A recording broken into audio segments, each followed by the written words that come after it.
Good eve, good evening, and oh, I don't know why Zoom has a bunch of bars on the screen. Yeah, are you all able to see us? Stacy, can you see the Jean's on room, or are you just seeing bars? Nope, I'm just seeing the color gradient bars. Can you help us with that at all, GCTV? I don't really know much about your end of the system, unfortunately. It looks Okay, fine on my end, so yeah, it might be a Zoom end. okay. Oh, let's try this. Well, that only gives you me. Um, Why don't we pause for a few minutes and then we'll try and troubleshoot this and then resume.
We're having some video problems where when we try to show the video of the room, all we get are some nice rainbow bars for you. So in order to address that, I'm just going to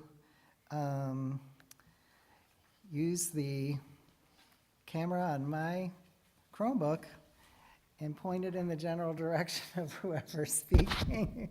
So it's not going to be, you might get a little seasick, and I might not always have the best aim, but that's the best we can do, I think. We've done weirder. We have done weirder things, so. Thank you for your perseverance, John's on team. Thank you. All right, so GCTV, whenever you're ready to resume, give me the countdown. I'm rolling already? Okay, great. Good evening and welcome to the Greenfield Public Schools School Committee meeting for Wednesday, October 8th at 2025. This meeting is being recorded by GCTV. If any other persons present are doing the same, you must notify the chairperson at this time. Not seeing any. Secretary Deneve, will you call the roll? Chair Johnson-Masad, Here. Secretary Deneve is here. Vice Chair Sexton, Here online. Member Martini, Here. Member Childs, Here. Member Goodwin, Here. Mayor DeSorger. Here. We are all here and have a quorum. All right, so we're calling the meeting to order at 6:46. We'll move to public comment. Has anyone signed up in person to give public comment? Yes, first we'll have Crystal Cleaver, followed by Doug Salvin.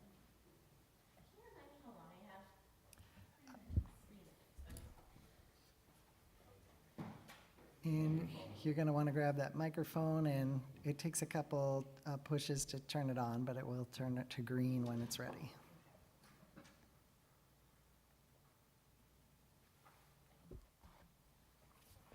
How's that? Great. Yeah.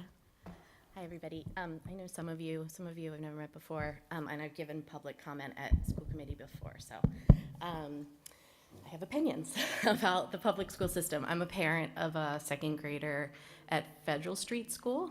I'm also a social worker in the community and have lived and worked in Greenfield for about 15 years now. So, sorry, that is my alarm clock going off reminding me to do something because I need alarms to remind me to get things done, because that's the life of a parent who has a kid with special needs. And so I wanted to talk a little bit about that tonight. I'm not sure how many folks on the committee are aware of something called the Special Education Parent Advisory Council.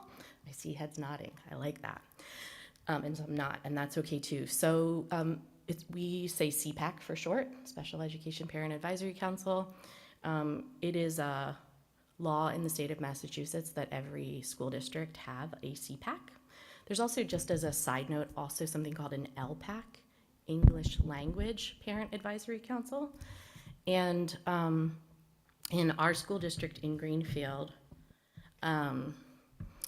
around the time of the pandemic, lots of things stopped happening as they regularly would. And so the last CPAC meeting that was held was in 2020, when my child went into kindergarten at Federal Street School in 2023. So I knew that CPACs were supposed to be happening, and I knew what their purpose was. And so I reached out to the the director of pupil services. And Dave Messing had just taken on the role and was very excited and had worked with CPACs in other districts that he had worked in and was really knowledgeable about them. So it was sort of good timing that way. And the first year it was me and a friend of mine who also has a kiddo at Federal Street. And we met with Dave a couple of times and chatted about what we wanted to get done, and not much got done because that's how things grow. And then last year, a few more members joined, and I'm going to read to you guys a little bit if I have the time. We have a flyer. I thought I had copies of it, but I gave them all away at Open House Week last week. You are just about to run out of time, but I'm going to use Chair's prerogative to give you 2 extra I minutes. appreciate that. So I just want to say, from the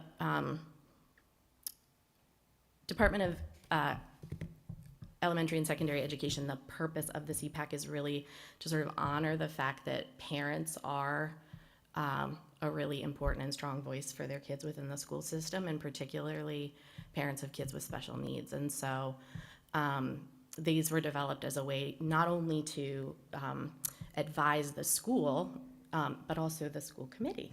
And that's really specific in the language, that part of the role of CPAC is to advise. That doesn't mean you guys have to take our advice, but it means that one of the big parts of our role is to provide you all information about what the state of special education is in the Greenfield schools. So last year we managed to pull off a couple of things, including a parent workshop on getting your child's IEP started, right? Like how to write a letter and request testing and do some of those things, and that felt like a big success for us. This year our plan is to do that, as well as partner with Community Action to provide a workshop that's separate from that. And we're also going to work with the schools and the PTOs this year to offer something in April around Autism Awareness Month. So those are kind of our 3 roles this year, or like our 3 activities this year we're going to do. But the other thing we're committed to is showing up here every month and giving you information about what we're up to. I also want to invite you, although I don't have the flyer, I can send out an email later with the flyer attached, to our ongoing meetings. We meet monthly. It's 5 to 6:30, and Dave Messing is there and a part of the meeting for the first hour. And just like you guys, public meeting law, our agenda is posted on the Greenfield Public Schools website. You can go there to see the agenda. The last half an hour of the meeting is specifically for parent support. And so Dave leaves the meeting, and there are 4 parents who come consistently who are available to talk to other parents if they're needing resources, support. If they need someone to go to an IEP meeting with them, we're able to do that. If they need someone to go over their child's IEP, many of us have done that for each other. So just also an invitation for you all as school committee members, if you have parents coming up to you who are saying, I can't get the school to pay attention, I can't get the school to do this testing for my child, please send them our way. So we're both a resource for the school and have an advisory role for the school. So thanks for letting me introduce that. Thank you. Yep. Anyone else? Doug?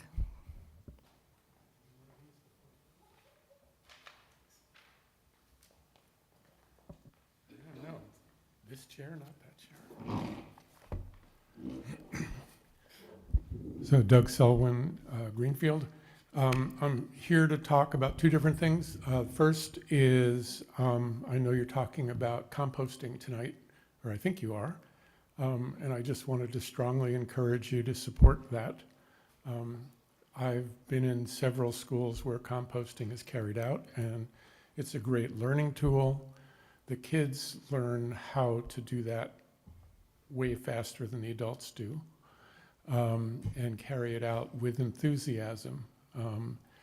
And I know some of the concerns are about, will that attract critters of various kinds, and it certainly has not in the schools that I've been around.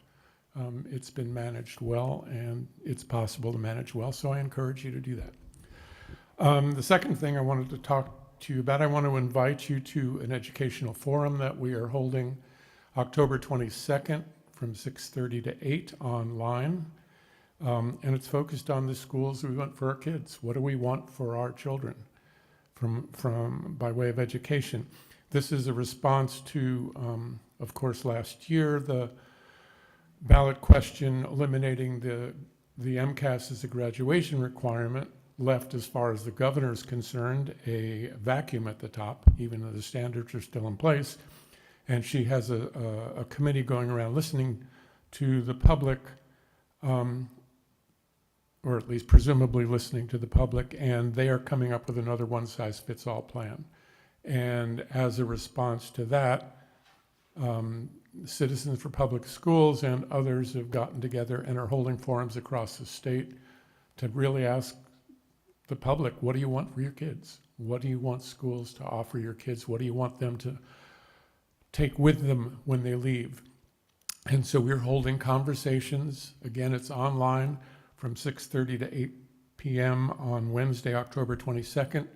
It's possible and encouraging, we're encouraging everybody in Western Massachusetts who can to sign up, because our voices are usually left out of these conversations, and we want to make sure that the public, the DESE and the legislature and the governor hears from us.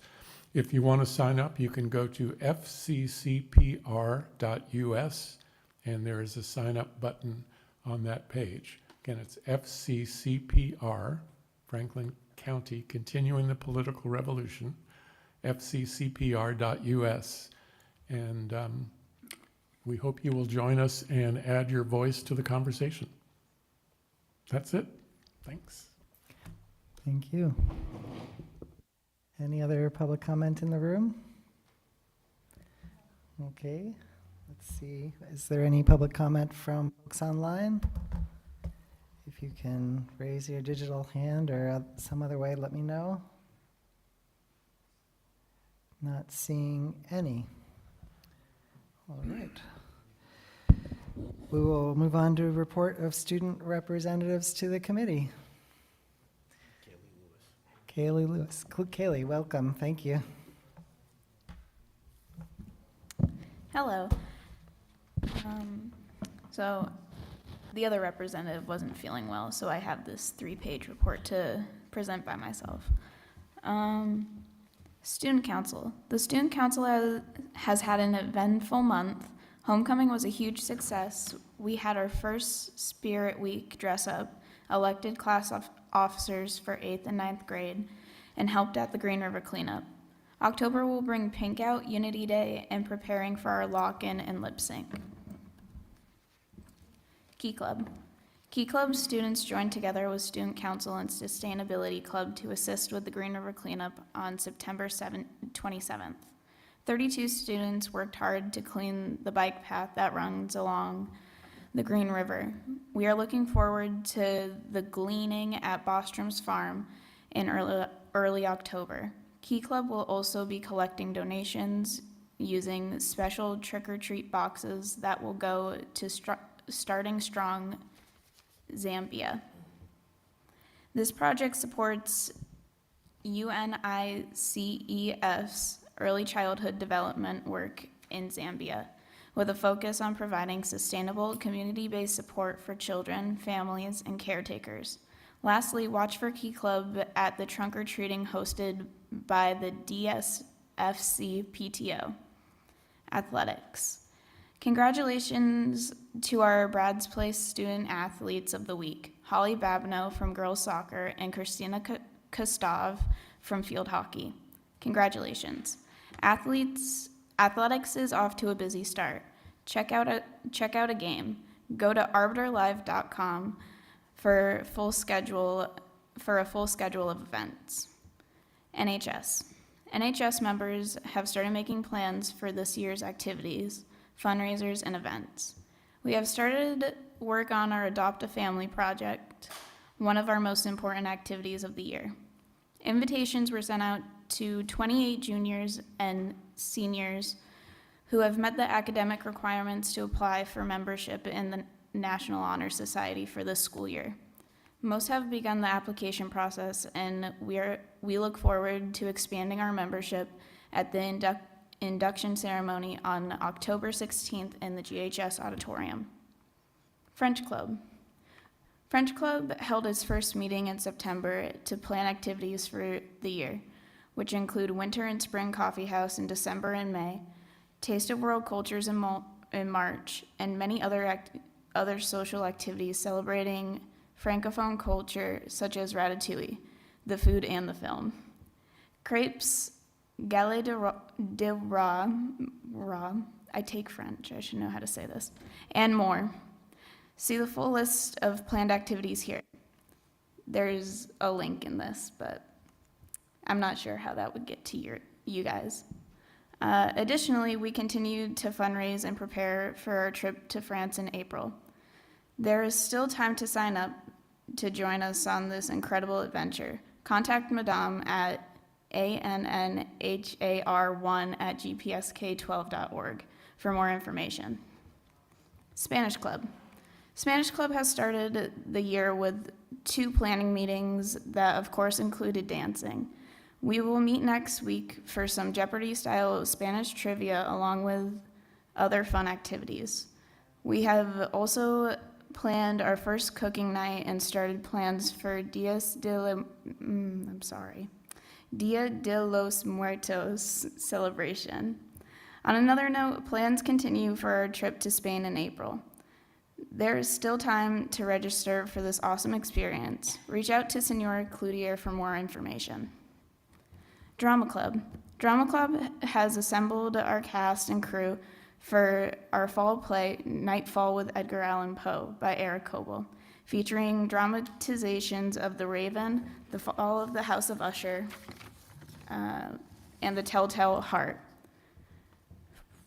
Student actors and technicians are hard at work memorizing lines and preparing technical equipment like sets, costumes, lights, and more. We're especially excited to present this play black box style with the audience seated on the stage to create a more intimate setting for these chilling tales. Performances will be November 14th at 7 p.m. and November 15th at 2 p.m. and 7 p.m. And tickets will be available for pre-sale in early November. Library Club. GHS Library Club will host the 6th Annual Comic-Con on Wednesday, October 29th from 3 to 6:15 p.m. The keynote will be Video Game Development Past, Present, and Future by Paul Hake, founded founder of Hit Point Studios, a company that designed games for a number of clients, including Microsoft, Disney, Hasbro Toys, Nokia, and DreamWorks. We will have sessions led by students on ciphers, kawaii and J fashion drawing, and character design, as well as other guest speakers. The Greenfield Public Library is a supporter and co-host of this event, and we welcome high school students from other area schools. If you would like more information, please contact GHS librarian at gpsk12.org. Library. The library has a display for Latin Heritage Month, September 15th to October 15th, to celebrate the language, culture, and literature of Spanish speakers. We also have a display for Suicide Prevention Month, September, to coincide with the Sign of Suicide prevention program at GHS that GHS will participate in this week. The Reader of the Month is Aiden S. in 11th grade. Hello, GHS library fans. We have a new Reader of the Month. It's Jaden. They've formatted this weird. Aiden is the perfect October reader, and he loves fantasy fiction and is currently reading Alice's Adventures in Wonderland and Through the Looking Glass by Lewis Carroll, and The Trials of Apollo by Rick Riordan. We asked the question, what is the worst book you've ever read? Aiden stated that he loves books, yet there is 1 or 7 that have stood out due to his love for excitement and adventure. Harry Potter. Aiden first got into reading when Miss Anna read the Magic Treehouse series to him in middle school. I like books, he says. He especially enjoys reading at school or at home at night. Aiden enjoys his peaceful reading time and letting the books capture him and carry him into new worlds. Speaking of new worlds, Aiden has always wanted to read The Land of Stories by Chris Colfer and Set in Stone by Frank Morin. If he could recommend a book to anyone reading this, he would choose Harry Potter. Thanks, Aiden, and have a magical October, everybody. Digital wellness. To help families understand the complexities of artificial intelligence and how it impacts students and their learning, there is a resource for parents and caregivers from the Thrive Initiative. This resource shares a breakdown of an Oxford Institute for Ethics in AI article that looks at current research about AI and provides ideas for ways caregivers can take action. Navigating AI as a parent, how to support your child's digital well-being. You may also want to take a look at the videos and tips for families page of resources from Common Sense Media that give guidance on ways to help kids navigate the world of AI, how to talk to your child about AI, and a guide to AI companions and relationships. Band has been off and running since August, and we have already accomplished so much. We performed 2 football games already, and we recently performed at the big parade in the Big E jazz band. I'm so sorry. Jazz band has started as well, and it meets every Monday at 4:30. Our next performance will be at the next home football game, and we will be performing our halftime show and debuting some new music and drill. You won't want to miss it. Spectrum. Spectrum Club was thrilled to have returning member Spencer represent us at the GHS Activities Fair. We recruited some new members and gathered some information on the best day for everyone to meet. With that information, we decided that we will be meeting every Friday after school in Miss O'Leary's room. We may have an optional additional meeting on Tuesdays depending on interest. Come by next Friday, October 10th for bracelet making and dream building. Trivia team, formerly known as School Match Wits. Thanks to team leader Zach Odarski, we recruited a half dozen new students at the activities fair. We are awaiting the date and team we will be competing against for As Schools Match Wits and should know soon. We are meeting 2 times a week in the fishbowl at the library. Students of Color Club. We are recruiting new students and have had a successful day at the GHS Activities Fair on September 26. Naomi Bledsoe, the club's mentor from Communities That Care, FRCOG, attended a recent meeting. The club is working on a mission statement and planning for a fall event with a food drive prior to the holidays. Guidance. We are busy with college presentations, a Sign of Suicides program that is done biannually, an annual all 8th grade intervention program called Preventure to address risky behaviors and build lifelong social, emotional skills, and all the various daily activities that keep our office hopping. We have an intern, Kendra Barlow, from UMass, and Miss Page is supervising. Glad to have her here. Nurse. Please return your dental program forms by October 3rd. This portable dentistry program will take place in the side room of the nurse's office on October 28th and 29th during the school day. And since it's that special time of the year, a reminder, per the National Association of School Nurses, students should stay home if they have a fever of 100.4. We have thrown up multiple times in the last 24 hours or have watery stool. Students without these symptoms should stay in school to promote learning. Crochet Club. Crochet Club is looking to build its membership, and this Friday, our usual meeting day is in room 2023. We will discuss expanding activities to include other crafts. If identified resources are secured. Stay tuned.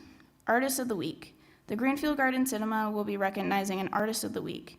Teachers can nominate students for their creativity and contributions in music, digital photography, art club, ceramics, pottery, filmmaking, drama, set design, etc. The winner will receive 2 tickets to the cinema. The first 2 winners are Camden T. and Lila M. I can take any questions now. Thank you. Any questions for Callie? I don't see any, but thank you so much. Appreciate you coming. Okay. Give me just a second.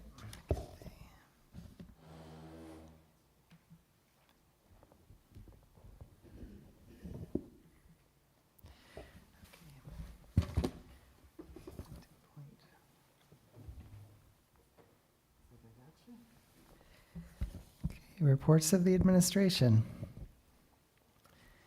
Andy? Good evening, everyone. You have in your packets the budget update for FY26 as of the 5th of October.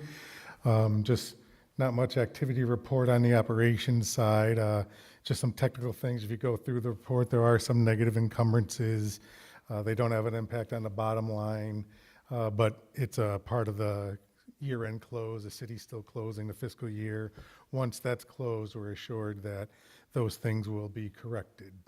It doesn't live, the bottom line is not impacted regarding that. It's a money in, money out situation. The two other things that are important to highlight are in the memo. In this past month since we last met, we have another special education placement to the tune that was not budgeted for, to the tune of $308,460.41. When you add that to the overage and special education tuitions from last month, that brings our total projected overage to $400,074.17. Mr. Messing is working to see as far as some of those changes could potentially result in some internal savings. He's diligently working on that. Regardless of that, I will say, one of the reasons we do what we do in our budgeting is that we actually have these funds available should we need to in our revolving accounts. So believe it or not, there is a method to our madness. This would be a case in point of that situation being that no need to go back as of right now for an appropriation from the city is what I'm saying. And then related to special education, they have released, and it's important to bring it up now so that we can remember when we start the 27 budget development, Operational Services Division, they set the rates for special education tuition placements. They have set the rates for FY27 to be 3.04% increase. But in light of what I brought up in item number 2, this does not mean that when we do our FY27 budget, that the FY27 special education placement tuition budget will be a flat 3.04% increase.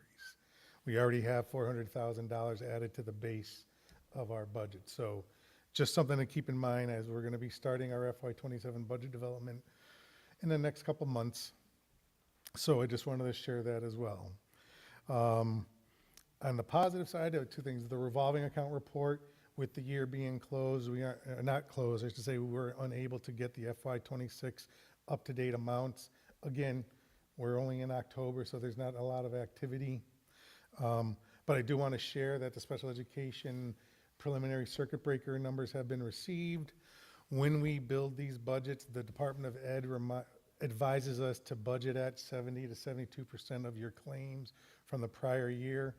We did that. That was $1 million. But with the preliminary amount that they released, we're anticipated to get, as of right now, $1,527,398.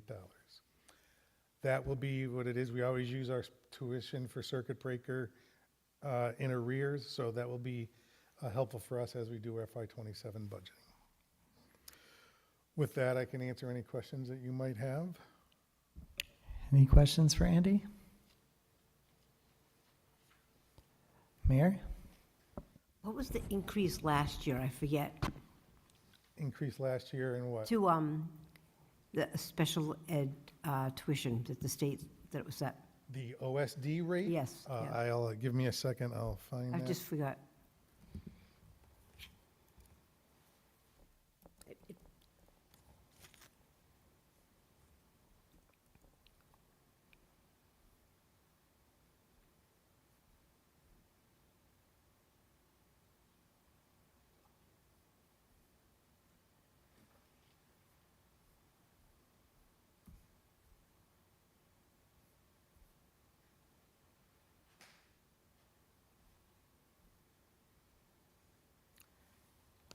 I can get it later, too. It's not earth-shattering. Thank you. Yeah, they've already It's fine, eliminated doesn't the matter. 26. Thank you, Andy. Thanks very much. 3.67. Any other questions for Andy? Thank you, Andy.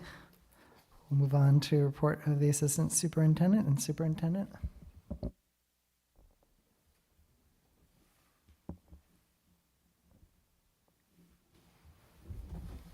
Good evening, everybody. In my report tonight, you have a grants update, some information on accountability results, some DESI policy updates, a couple that I've referenced prior, and a school choice update. So to lead off, we found out recently that we once again received a Massachusetts Cultural Council Creative Experiences grant for $5,000. This grant is specific to the fifth grade. It was initiated by a fifth grade teacher, Ms. Anna Marhefka, and this will allow a third party called Playful Engineers. They've come to our STEM nights previously, but they'll be able to, their quote-unquote teaching artists will come in to guide students in exploring the concepts of force, motion, scale, and cause and effect through building chain reactions and creative contraptions. And this will lead to a family engagement night where families can come in and see the work of the fifth grade students over the course of a week, and those dates are yet to be determined. Last week, actually, accountability results released from DESE. So I'm planning to provide a more detailed review at our November meeting, but did want to share a couple of key highlights. Overall, the district met or exceeded 58% of its targets. DESE categorizes that as substantial progress towards targets. Federal Street performed particularly well, meeting or exceeding 83% of their targets. The middle school continues to show improvement. Just a few years ago, the middle school was in the 4th accountability percentile across the state, and after this year's results, they are in the 21st percentile. At the high school, they met their target for advanced coursework, which is part of the work we've been pushing to make sure advanced coursework is accessible to more students. At the same time, the data makes it clear that there's additional work to be done in a number of places, but Newton Elementary and Greenfield High School are designated as requiring assistance. So Federal Street had that label last year, and their performance has moved them out of that designation. And Newton had been in it previously, had worked themselves out and fell back into that category. And then I would say overall chronic absenteeism remains a concern district-wide. I will note that most of our schools exceeded their targets in chronic absenteeism, but our targets are set on previous years. So that means even if 20% of our students are considered chronically absent, if we met that target, that still means 20% of our students are chronically absent. So still work to be done, but on a positive trajectory in that note. And like I said, I will provide some more detailed information next month. In terms of DESE policy updates, I had previewed last month the competency determination. This was something we talked about last spring. At the time, we anticipated DESE was pushing for an October 31st submission. They have extended that submission deadline to December 31st, which is helpful, but at the same time, at this point, they're still expecting the class of 2026 to adhere to these new regulations that we haven't even voted on at this point. So we've started the conversation. I have provided the draft policy so people can review that. And I've started working with the guidance counselors and the instructional leadership team and the admin team over at the Greenfield High School to plan for students that this could impact. And I've appreciated their feedback, and I'm working to incorporate that into our next iteration of this plan. And I anticipate November, I should have something to present, but I also, and Mr. Selwyn mentioned it earlier, I'm anticipating DESE's vision of a graduate to be coming out soon, which could also impact this work down the road. But these new guidelines got released mid-summer, and I think many districts have scrambled to gain a better understanding of what they mean and how we can make sure that we're getting into compliance with them, while also supporting our students with, unfortunately, it's a bit of a moving target, and students who were set to graduate, now we have some questions about, and we're having to think creatively about how we're supporting them to make sure that they remain on track for graduation. And I commend our high school team for the work they've done already around that, and we're working diligently to make sure that we provide that support students need. You do have in your packet tonight in the consent agenda a middle school pathway exploratory policy. This also came out late in the summer, and originally it was kind of buried among the CTE schools having to create a new admissions policy, but as a sending district to a school like Franklin County Tech, we needed to have a policy to make sure that our students have the opportunity without penalty to explore opportunities. So the policy in the consent agenda tonight will bring us into compliance with that. The challenge with this one is the CTE programs have their new admissions policy due on the same date this policy's due. So we had to draft this without knowing what their admission policies would say.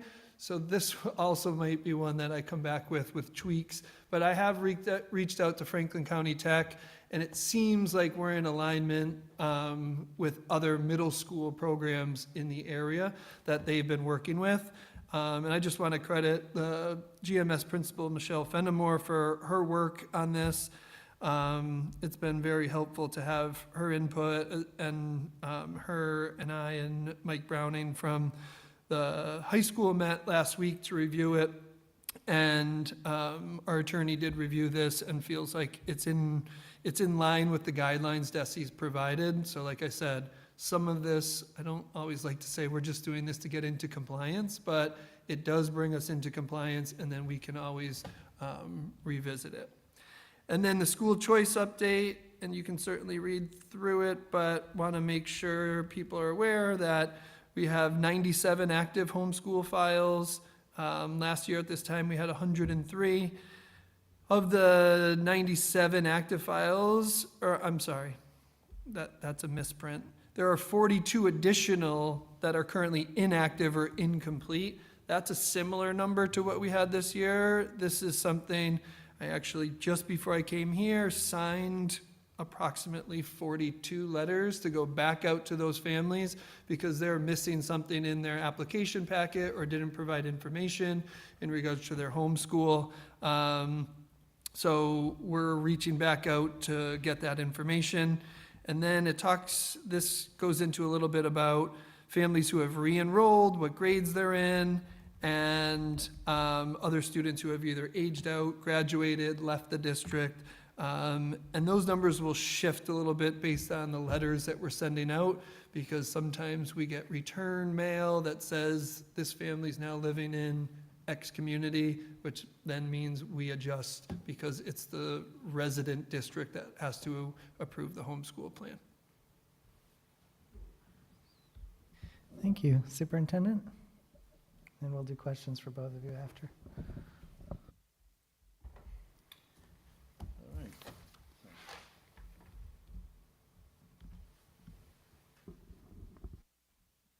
Good evening, everyone. A few things I'd like to bring you up to date on. We're fortunate to have some nice tree plantings going on in our school. At the high school, one of the projects led by Judy Bennett, a teacher up there. They're looking to plant 4 to 5 trees, and some of them were dead, some of them are on the auditorium side, and a few others on the front entrance side, and they're working with the tree committee for that, so that's ongoing. And also, we were fortunate to receive a grant with the city, help from the city with the grant writer, Athena Lee Bradley, the Cool Quarters Grant for tree plantings. And they're going to be planting trees right now along Beacon, Sanderson, and High Streets. And why that affects us is it's right at the backside of the middle school as well, too, that they'll be doing that. So they worked with Principal Fenimore on that. Volunteers from the Greenfield Tree Committee will be placing flag markers also at each tree location for that. And some of these will go on the back side of the ball field behind the middle school, and additional ones on the tree belt for that. Student enrollment, I think I may be missing that sheet in there, but just we'll put it into that folder for you. We were up 1 student since the last month, and that's that chart that you'll have, so I will make sure that's in there. I was looking for it and wasn't able to put my finger on it, but there are a lot of documents, as we've said, digitally, so I think it's in there. But we are up +1 since last month on that. Wanted to touch base about fire safety education. We're fortunate to have and work with our fire department. Captain Alex Cooley has been making the rounds, going to our elementary and middle schools, doing fire safety prevention. This is through the Student Awareness of Fire Education. It's the SAFE program. And it is a grant that Greenfield Fire Department has with the state, and they bring age-appropriate lessons to the classrooms for both public and schools. And they talk about calling 911, meeting places during emergencies, getting out and staying out, having and maintaining smoke detectors, matches and lighter safety, fire and health risks associated with smoking, and making home fire escape plans. I was fortunate to catch some of these programs that, as they're making their way around the school, they're doing a pretty good extensive day tomorrow. I know they're at Federal Street. I've seen them at AEL and the middle school. The firemen come in, they bring, generally it's 1 or 2 gentlemen, fire people who will come in at times and show the students what's going on, talk about their plans, and you can only imagine the great comments you get from elementary students and even younger students.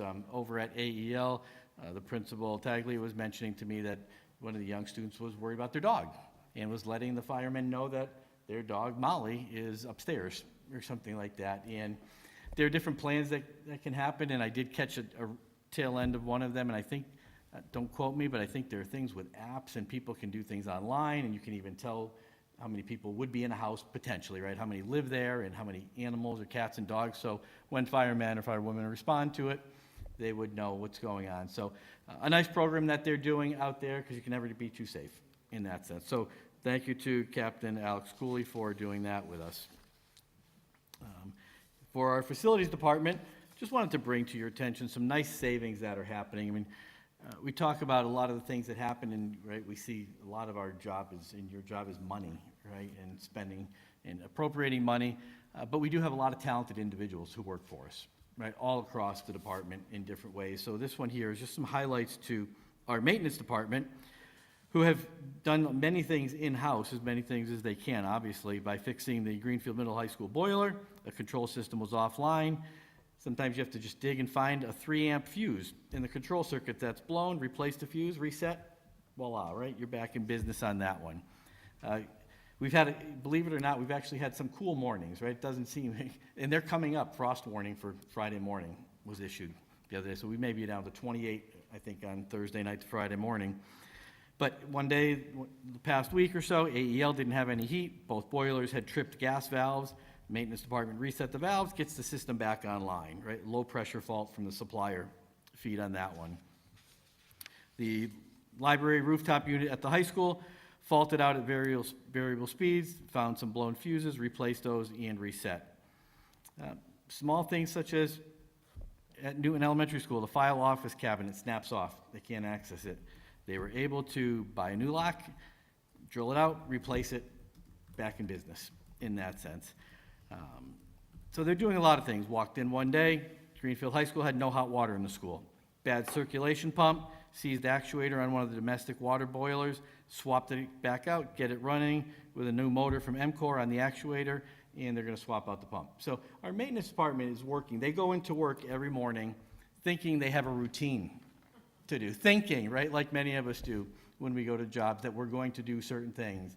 And you get in, and the phone calls start, that there's no heat, there's no water, that there's nothing. So I just wanted to highlight the nice work that they do and congratulate them on keeping a lot of the things in-house. And Director Boudreau has talked to me and mentioned that he does appreciate, and I do want to mention this publicly, the back and forth work that we get from the city side as well too, from the craftsmen over there and the technicians, whether it's the plumbers, the electricians, all the other people who have various specialties, that we he says that we really work together well, and he appreciates their work as well on that. So, and believe it or not, one last thing on that one, we just dropped off snow blowers last week to get them tuned up and ready to go. Because yes, while we're dealing with 82-degree days the last 2 days, it's time to make sure these snow blowers are gonna run when it happens.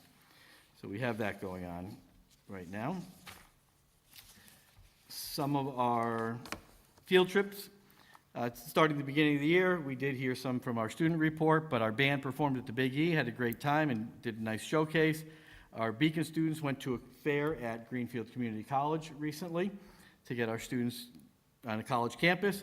The band performed will be performing at the UMass Fine Arts Center on the 17th, the multi-band performance, and they'll also be doing the traditional band day at a UMass football game. You may remember that, where they gather thousands of students from across the state for that.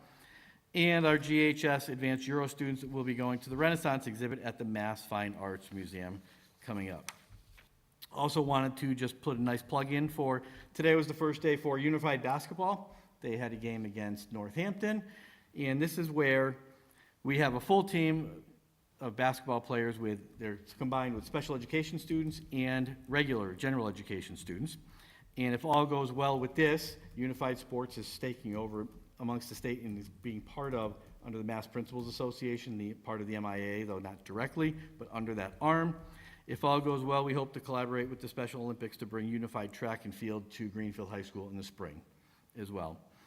And we will be working with, right now, the Special Education Department is working with Department of Developmental Services, Family Empowerment, and ServiceNet, and they will be holding a transition fair at GHS on November 5th. This is open to the public and will include a variety of vendors from Massachusetts to share information with stakeholders about what services and supports are out there and available to families. So we'll be having more information out about that. Those are just some of the good things that are going on in our schools. Thank you. Any questions for the superintendent or assistant superintendent? Secretary Deneve? I was wondering, Stephen, if you could tell us what the total amount of grants you received in the end for FY25 was, now that everything is completed and finished.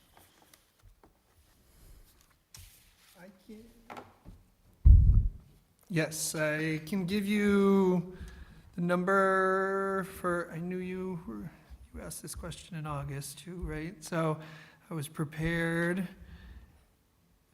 The number of grants my office oversees was, in FY25, was $1,094,020. That does include competitive grants and entitlement grants.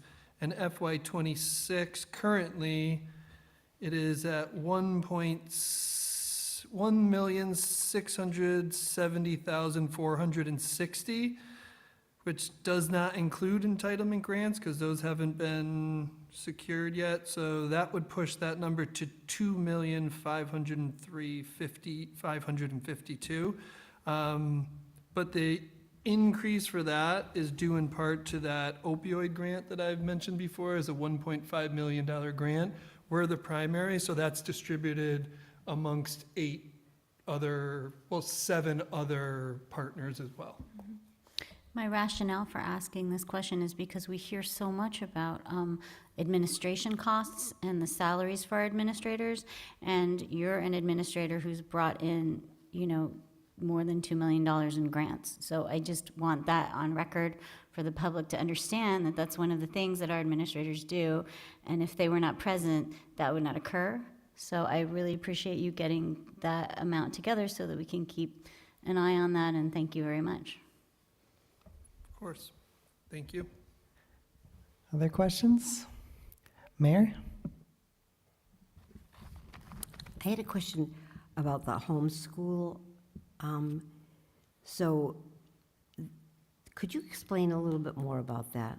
So does that mean there's not 97 children that people are schooling at home, or there's 97 plus 42? And how did they check in? I was just wondering a little bit more about how that worked. That was all. Sure. So There are 97 active files plus the 42 that are inactive or incomplete. So students have to provide us with essentially a home education plan that details what content they're going to cover, how they're going to meet for elementary, the 990 hours, for high school, 900 hours of instruction over the course of the year. And they have to show in some way how the person or persons who would be leading that plan have the capacity to do so. So then those come through our office, we approve or ask for more information. I will say the laws protect the homeschool families quite a bit, and understandably so, because there's a number of reasons why families might homeschool. Some are due to, athletics. We have students who are on competitive hockey teams that they're traveling all over the country, so they do a homeschool plan. And sometimes it's the actual parent or guardian providing it. Sometimes they're connected to an online homeschooling resource program, which the parent or family might be paying some tuition to be a part of. And then they provide a report at the end of the year for us to essentially move them on to the next grade. Please, yeah. So in general, have the number, I guess this may be more for the superintendent, in general, have numbers gone up, like statewide and nationally, for people that are homeschooling here and in other places? I can say for us, our numbers are similar this year to what they are, like give or take a handful, are similar to what we've had in the past. I don't know in terms of, I haven't seen a statewide homeschool report, now that you're asking that. I'm not sure how that gets reported. I have seen some articles, not anything definitive, but some articles that say the trend is increasing for homeschooling, given a variety of reasons. The activities that he mentioned that students are in, also what parents are now doing with people working remote. A lot of people are working remote and traveling and not wanting to, let's say, stay tied to a city or a town and taking their children with them, whether they do different parts of America or different things where they're working as well too. And this day and age with things being digital, the access to curriculum is out there. Now, many of the families that I'm sure that Mr. Sullivan deals with will pay, and they will pay for curriculum from these different agencies that are out there, and some they can vet for free as well too. He mentioned that some will go to online schools and will take classes digitally by somebody else teaching them. Many of our parents are purchasing, I'll use the word purchase, and they are paying for a curriculum from an accredited agency in that sense, and trying to support their students at home with that.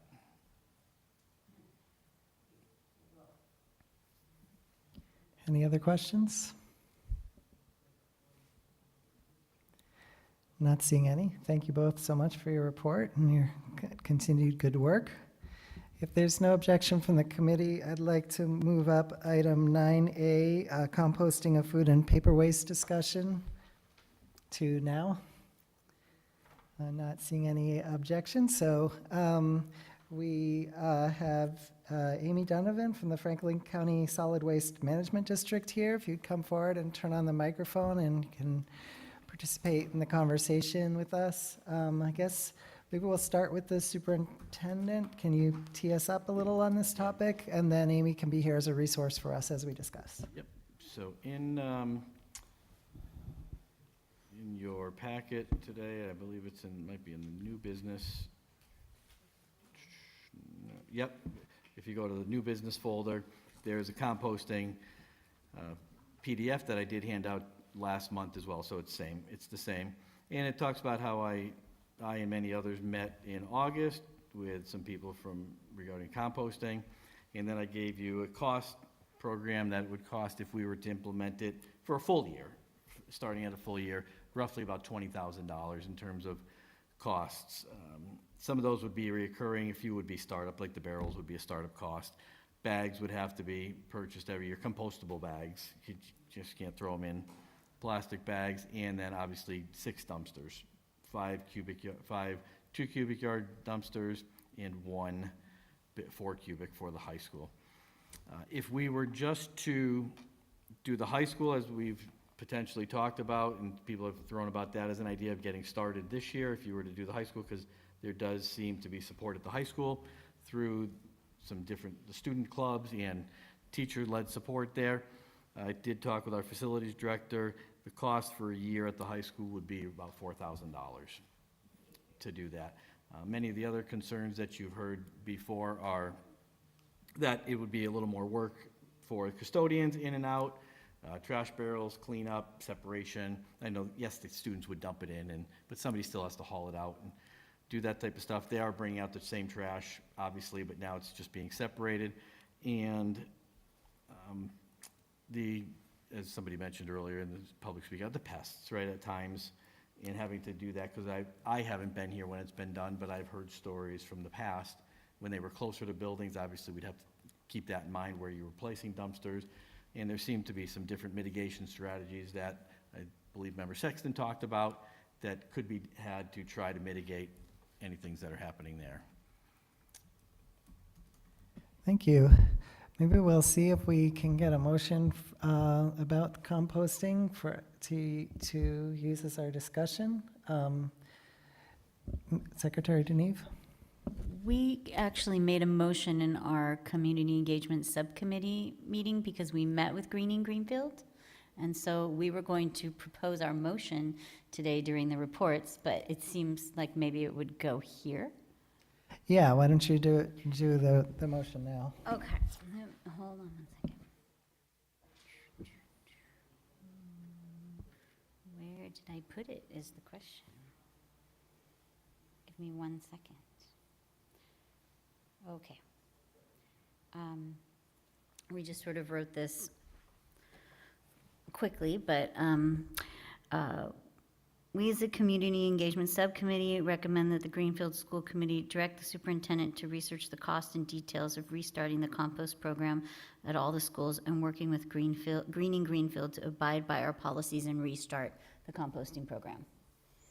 Okay, and I think that's what the superintendent just presented. Yeah. Right, okay, great, excellent. So maybe maybe I'd like to hear a motion now that we approve the pilot of a 1 year at the Greenfield High School, the composting program. So moved. Second. Okay, we have a motion and a second. Good one. Great, so discussion. Amy, would you like to say anything at this time?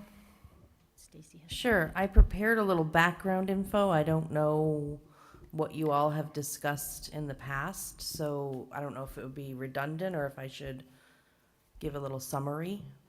I think a brief summary would be good, and then people could ask if they want more detail. Sure. Okay, great. Thank you. So the program started in 2016 with a Mass DEP grant that was $30,000 to begin with, and that mostly just paid the solid waste district because, as you might know, Greenfield is not a member of the solid waste district. We're supported by our 21 member towns. We're not supported, the state doesn't support solid waste districts, the county doesn't either. But it's a great idea. So in 2016, we started these programs at all 6 Greenfield Public Schools, 7 with the Math and Science Academy. They did it also. It was a very successful program because commercial composting accepts all types of food waste, as well as paper, the paper lunch trays that are used at all of the smaller schools are currently going in the trash, and those cannot be recycled, but they can be composted. The 6 schools together, like toward the end of when Math and Science Academy closed, okay, the 6 schools that were doing it were composting 5 tons a month. And so it's a major program. It's not just like a little bucket in the corner where we put our apple cores. It's all types of food as well as paper. So 5 tons a month, 50 tons a year, only interrupted by the pandemic. Before the pandemic, 33 of 35 schools, public schools in the county, were diverting their food waste from the trash, 33 of 35. I've been working since we got back to get those restarted again, and most of them have. Some of these schools have been composting for 25 years. So I really want to make that point because I know there's a rodent problem at the transfer station right now, which has my full sympathy. But this is not generally a problem in schools at all. You're taking the waste that's there, and instead of putting it in a plastic trash bag in a trash dumpster, you're putting it in a compostable bag in a compost dumpster that's picked up once a week. So it's not the same as the transfer station where all the trash from the town is coming there. Up to 89% of a school lunch is compostable by weight. I had some great results weighing the compost, recycling, and trash at the end of the school, at the end of the lunches with students. That's a lot of fun. The school committee wrote and adopted a composting policy in 2016, which I've handed out here. Just a little bit about how I set it up. I do presentations one school at a time. And then, so everyone in the school committee understands why we're doing this, why it's important, what happens to the materials, and how to sort your lunch waste. This is a big one for me, right? Remember, Principal Goodwin, make your trash pile in the corner of your tray. And I have all kinds of little taglines and things that I say to the kids. I do cafeteria announcements and monitoring. Greenfield is going to pay the solid waste district for my time. The goal of these programs is to reduce trash and eventually reduce the trash pickups in the trash dumpsters or the capacity of that dumpster. So like, for example, at Four Corners, they went from, a certain size dumpster that was picked up every week to being able to put it on call, so the custodian would call it in when it was ready for pickup. So, they're getting 2 cubic yards out of the trash every week. It really adds up. The cost per school per month for the smaller dumpster for the smaller schools for the dumpster is $185 flat fee. So the cost just for the hauling is $11,500. Then plus the cost of the bags. Now the superintendent brought up the compost barrels, but we hope some of the barrels are still around, so we can hopefully find some of those and put them right back into service to save some money there. We do have monitors at different schools. I won't get into that, but I do have a new opportunity with potential Key Club students helping monitor the cafeteria in the high school, led by Judy Bennett. And the Sustainability Club, led by Kyle Bostrom, is also interested in helping with that. With that being said, we don't really need a lot of monitors at the high school level and even at the smaller schools, younger kids, because kids understand this. They know what food and paper is, and because of the way that it's set up in a very certain way in the cafeteria, everyone has to go through the sorting line, and they can't, they could if they really wanted to, but most students are just going through that line, sorting their waste on an expert level. It's pretty amazing.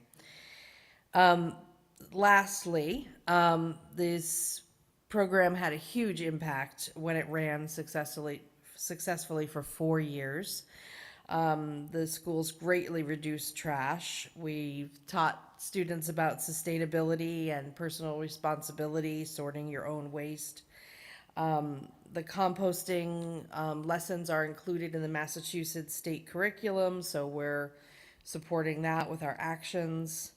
And lastly, I don't think Greenfield wants to be the only school district that's not doing it, so in the county.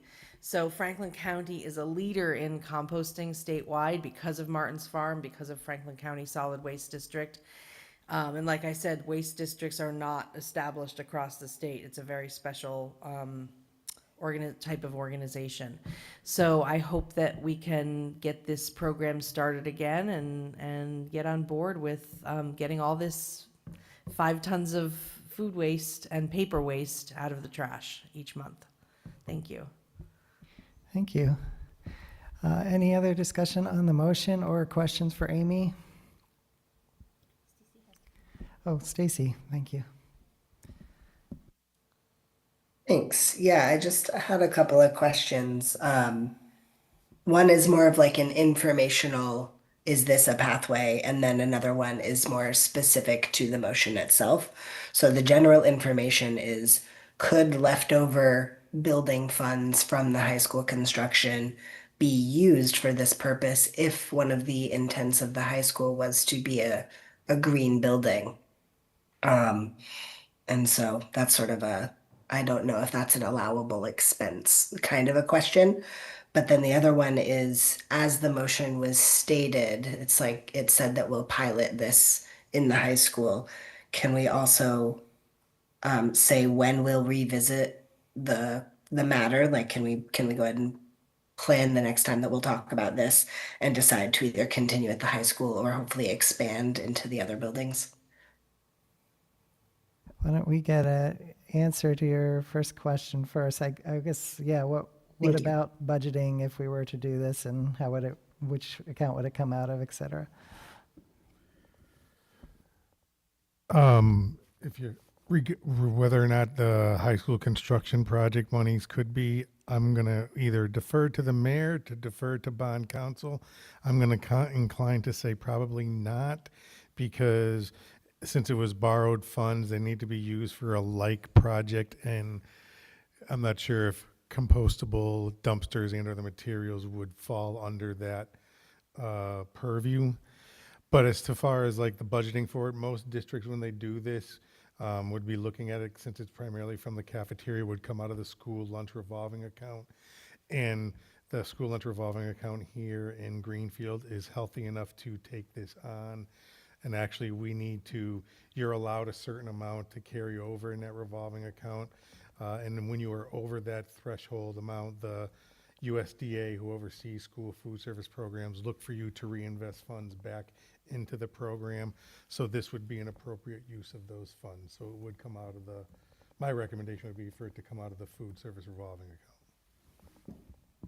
And does that mean that if we did a pilot period with one school and then it was successful, and as we anticipate based on Amy's report, that there would be funds also to do it with the rest of the schools, or do we just have the money for this one school? The USDA allows you to have 3 months worth of your revenue to carry over in your food service revolving account. We are, I don't say significantly over that, but we are over that, where should we want to expand it to the other schools, the food service revolving account could handle that. Okay, so then it seems like the pilot would be mainly for operational practice and just kind of getting started.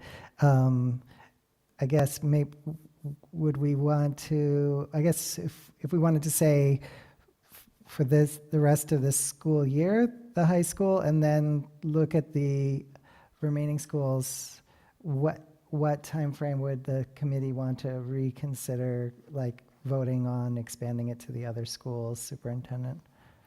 Oh, would you answer that question first, and then I'll go to Member Goodwin?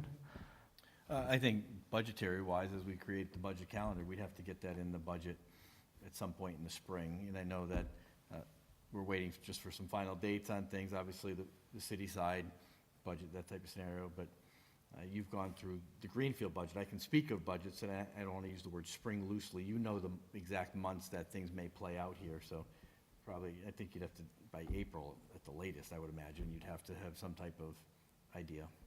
Based on what Andy's saying, though, would we necessarily need to do any changes to the budget to accommodate this? Technically, no, you wouldn't, since it's coming out of the revolving account, if that's a self-supporting program. So we wouldn't Okay. have to necessarily, obviously, we would want to monitor should the food service revolving account start to get a little close to a comfort level that we're allowed to have. And if we would then potentially need to shift a funding source from the revolving account to the local budget. But as of right now, we're nowhere near that. The other thing I know that our Director of Facilities, Mike Boudreau, just wanted me to mention too, I guess there was a nice article yesterday about Martin's Farm in the Recorder that talked about a lot of the things that they're doing. Obviously, I don't know all the ins and outs of what's going on here. He had heard that there might be some potential for the farm being up for sale, things happening like that, and potential that may or may not affect the cost on this. So this is the cost as of today, in the way life is running today. Yeah, thank you for that. Member Sexton, we have a question or a comment from Member Goodwin. Should I go to that first, or do you want to try to resolve your issue in terms of getting an amendment to the motion before we move on to other parts of the discussion? I'm not sure if it would have come as a formal amendment. I appreciate the discussion and clarification about the sort of budget, sort of where this is actually gonna, how this would fit in our budget. Yeah, I feel free, like, go to Member Goodwin, and I feel like the other Okay, thing is fine. thank you. Member Goodwin? I think one of the things, it hasn't been done in a long time, like everything else the pandemic interfered with. Custodians would need to be trained, and that's a big piece. I remember when we started it the first time, it took some time for the custodians to really understand what we were trying to do. So I know that Member Sexton actually mentioned that I think in a year, we were talking about negotiating with custodians. So starting with one set of custodians at the high school is a good way to start a pilot and see how that goes, and then engage in conversation as you go down the road. Because one of the things that will happen is if a custodian doesn't understand what they're doing, and our custodians change a lot, like a lot of our staff, there has to be some kind of training in place for people who are newly hired. Because that's when things went bad, is when doors are left open and critters come to visit. Any other discussion? May I address that comment? Sure, please. Great points. Yes, and so I provide training for the custodians. And when we did this before, I think I get my school districts mixed up because I work with all the schools in the county, but I think we did a meeting with everybody at the beginning or maybe that was a different schools district, but anyway, I meet with the custodians and I, get to know them and talk to them about their workflow and how best to do it. And the barrels are on wheels, so they can wheel out the barrels. And so I provide that training, and I also work with the cafeteria food service staff to make sure they understand the program and what we're doing. So thank you. Superintendent, what do you think would be a good time frame? Like presuming it gets started in the high school, how long do you think it should be operational before it comes back to the committee to look at potential for expansion, or just checking in about how it's going, evaluation? I think a good 5 or 6 months, if you were to do that. And that would take us really towards late spring next year. Okay, May-ish. great. So we'll vote on this tonight, and then we'll bring it back for late spring. Okay, any other discussion? Let's see, we have one member by Zoom, so I think we have to do roll call votes. Secretary Deneve? Chair Johnson-Masad? Yes. I'm a yes. Vice Chair Sexton? Yes. Member Martini? Yes. Member Childs? Yes. Member Goodwin? Yes. Mayor? Yes. It's unanimous. All right. Thank you very much, Amy, and thanks, everyone. Thanks, Superintendent, for your research and work on that. We're returning to our original order, which means we're at the consent agenda, item 5. Under the consent agenda, we have approval of minutes from September 10th, 2025, accept a proposal for a $30,000 scholarship request, approve a middle school career technical education and innovation career pathway, exploration policy, approve the updated bullying prevention and intervention plan, approve amended family handbooks, and accept an annual donation of dictionaries from the Greenfield Elks, number 1296, for all 3rd and 4th grade students in the Greenfield Elementary Schools. Does any member have any item they would like to I see Mel Goodwin has one he would like to remove from the consent agenda? The handbooks, I would like that removed from the consent. Okay. Any other items to Member Sexton? Item D, the bullying prevention and intervention plan. Okay. So we've got we're removing items D and E from the consent agenda. Any others? Yes, Mayor. I saw one correction on the minutes. I don't know if that means it should. remove it. We could handle that during discussion of the Okay, consent that's agenda. So we can do that. Okay. Any other items any member would like to remove from the consent agenda? Okay, so I'd like to hear a motion to approve the consent agenda with the exception of item D, the bullying prevention intervention plan, and E, the family handbooks. So moved. Second. Okay, discussion. Mayor, do you have your item about the minutes? Oh, I read, I forget what the name of the committee now is, but the re-envisioning the schools, it listed Member Sexton as not being there, and she was there. Okay. I sat next to Member Sexton. Okay, Member great, Sexton was thank there. you. We can get that updated. Any other comments on the consent agenda? Member Goodwin.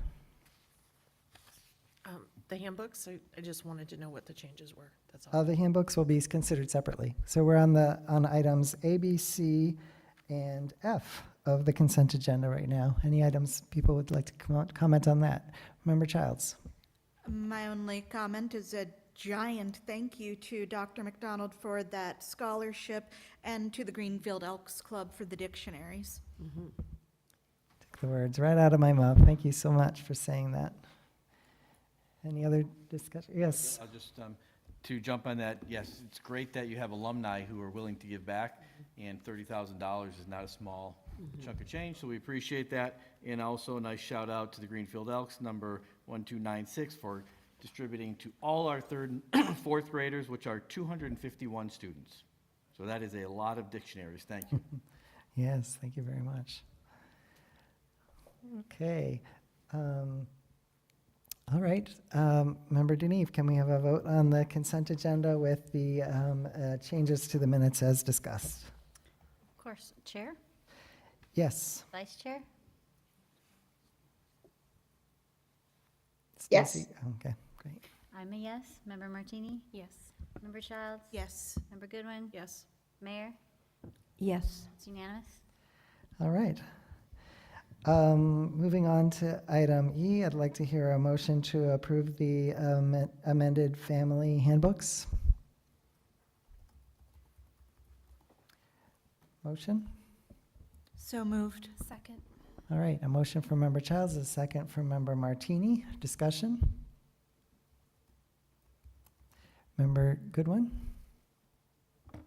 I've read these a lot because I was part of the original group who wrote them. So I'm just questioning what the changes are. Of course. So we're undergoing an integrated monitoring review through DESE. And through last spring and summer, we completed a self-assessment. We've gotten some feedback with DESI before they come visit in December, and there's some opportunities for us to rectify things before they come with a corrective action. And for the handbooks, we updated the non-discrimination language to include pregnant and gender identity as protected categories. We included the most current bullying prevention and intervention plan and forms. I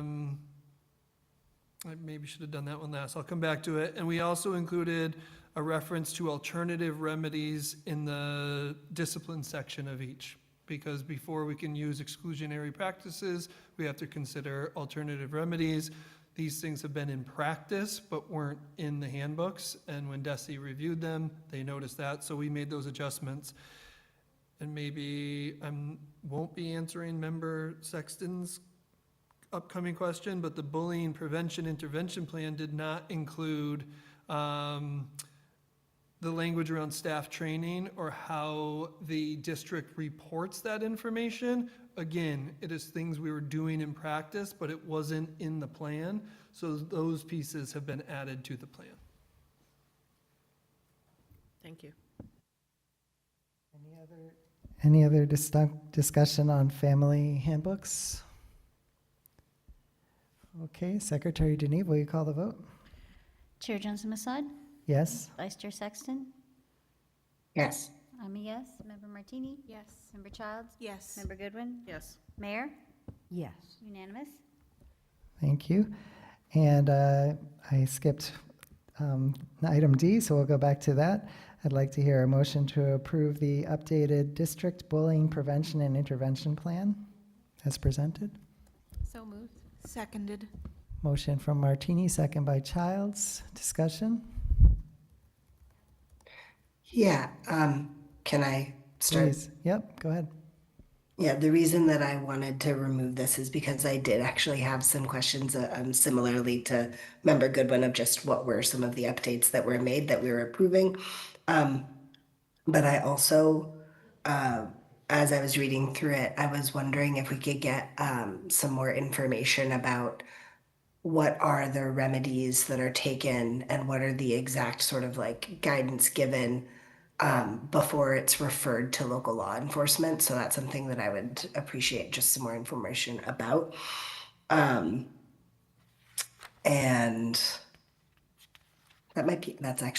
that's the bulk of it that I was mostly curious to hear.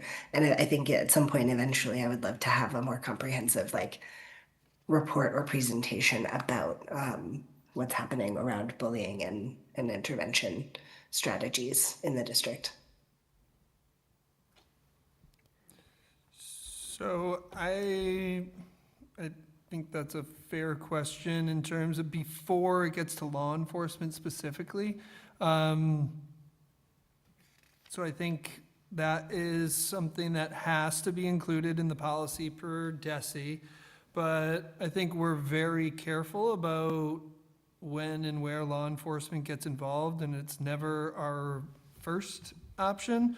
I think in cases where bullying has been identified, addressed, interventions have been made, there's been discipline, consequences, and it persists, I think at some point it rises to a level where law enforcement may need to be involved, but I'm not aware of any bullying allegations since I've been in Greenfield that have been referred to law enforcement. But I think that is a last resort, and any time that we're contacting law enforcement for something that has more to do with school discipline, I think we try to use our professional judgment. If a situation has gone beyond the capacity of the school, if there might need to be additional resources beyond what we could do. And that could look like a number of things, and I would hate to start listing things because I'm sure I would miss something or I might misrepresent something off the top of my head, but I can assure you a notice to law enforcement is a last resort. Thank you, I really appreciate that. Member Goodwin? Is the bullying information as well as the handbooks provided in all the languages that are spoken in our district by our families? Yes, in the handbook, all the handbooks are translated, available. And the plan as well? Yeah, because the plan lives in the handbook, so yes. Any other discussion? You'd be willing to make a fuller report about bullying at some future meeting? I would if I had some specific questions and not necessarily asking anyone to think of them off the top of their head, but if it's just number of allegations or findings and things like that, certainly. But if it's something other than that, a little bit of guidance would be helpful, so I'm answering questions that you may have. Okay. Member Sexton? Glenn, I was just wondering if that's something that we could bring to a future school committee meeting to have the discussion to generate the questions we would want answered. Yeah, certainly we can put that on the agenda and people can think about it between now and the next meeting if there's something you'd like to hear more about. The other option would be people can feel free to email me or the assistant superintendent and superintendent and share, whatever requests for information you have. Okay. Let's have a vote. Secretary Deneve? Chair Johnson-Masad? Yes. Vice Chair Sexton? Yes. I'm a yes. Member Martini? Yes. Member Childs? Yes. Member Goodwin? Yes. Mayor? Yes. It's unanimous. Thank you. Motion carries. Vice Chair Sexton, would you like to give the superintendent search update, or were you raising a hand for another reason? Yes, and happy to do that. Can we actually bump to have our 5-minute break now so it doesn't interrupt the flow of the presentation and the voting we're about to do? Certainly, yes. I see interest in that from the Aye. group. So, Great. I also, just realized that my computer has not, in fact, been charging this whole time. So I'm going to see about that and what I Okay. can do. Great. Cool. My watch says it's 8:10, so please be back here as the clock's turning from 8:15 to 8:16. Great. Thank you.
great. Welcome back. Thanks, everybody. Um, We're moving on to this superintendent search update. Vice Chair Sexton? Great. Yes, thank you all, and please bear with me. I think that I'm in the middle of losing my voice, but we're gonna get through this.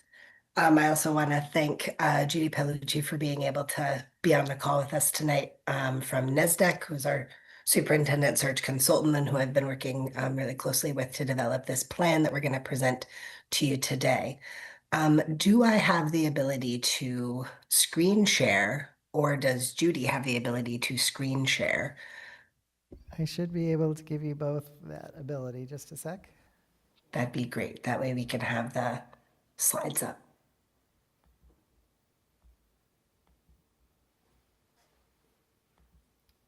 You also have slides in your electronic packets as well. Amazing, yes. They are in the packet. Okay, I've made you both co-hosts, so hopefully you are able to share your screens. Let's give it a go.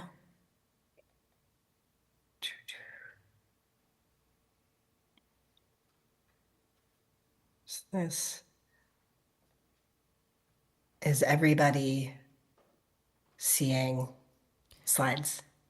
We are now. Amazing, brilliant. So this is to help keep us on track and make sure we don't forget any bits and bobs. This is a fairly, let's say it's got a lot of details that we have to make sure that we get through in order to move this process forward. So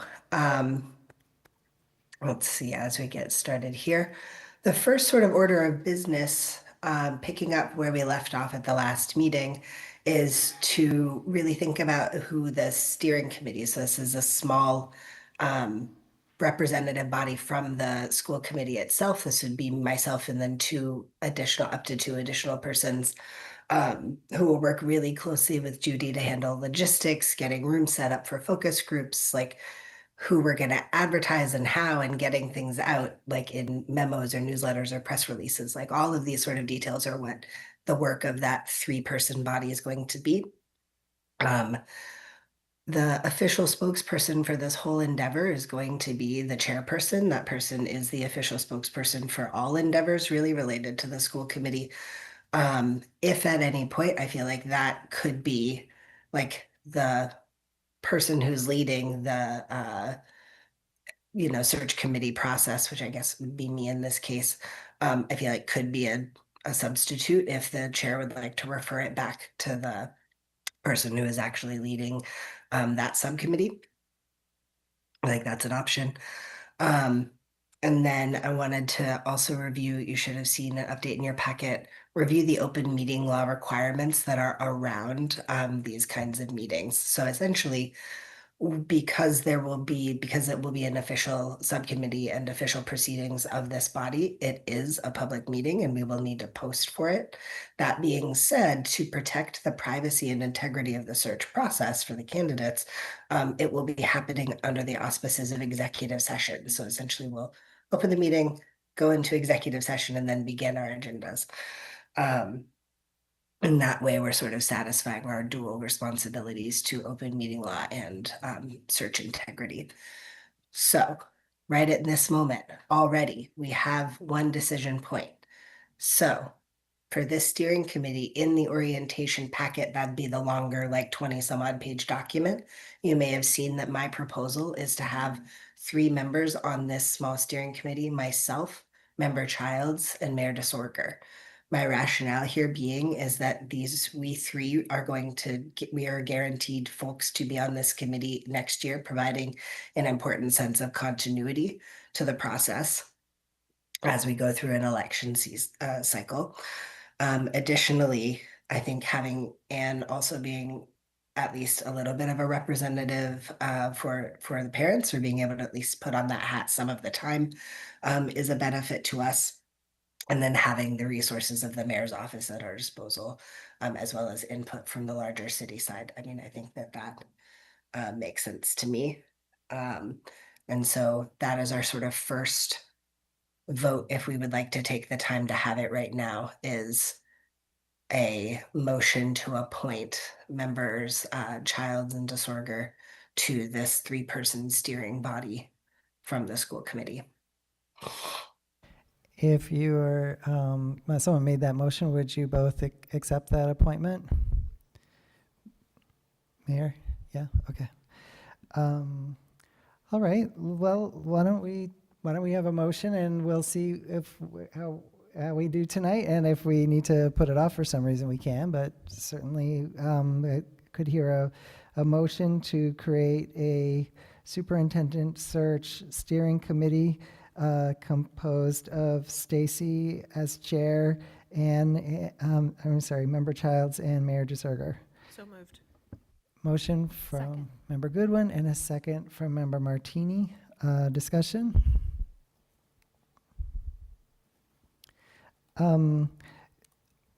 Vice Chair Sexton, would this steering committee, but is there also a hope to have some type of representation or at least advisory from other people in the school Yes. system? Can you talk about how that would work?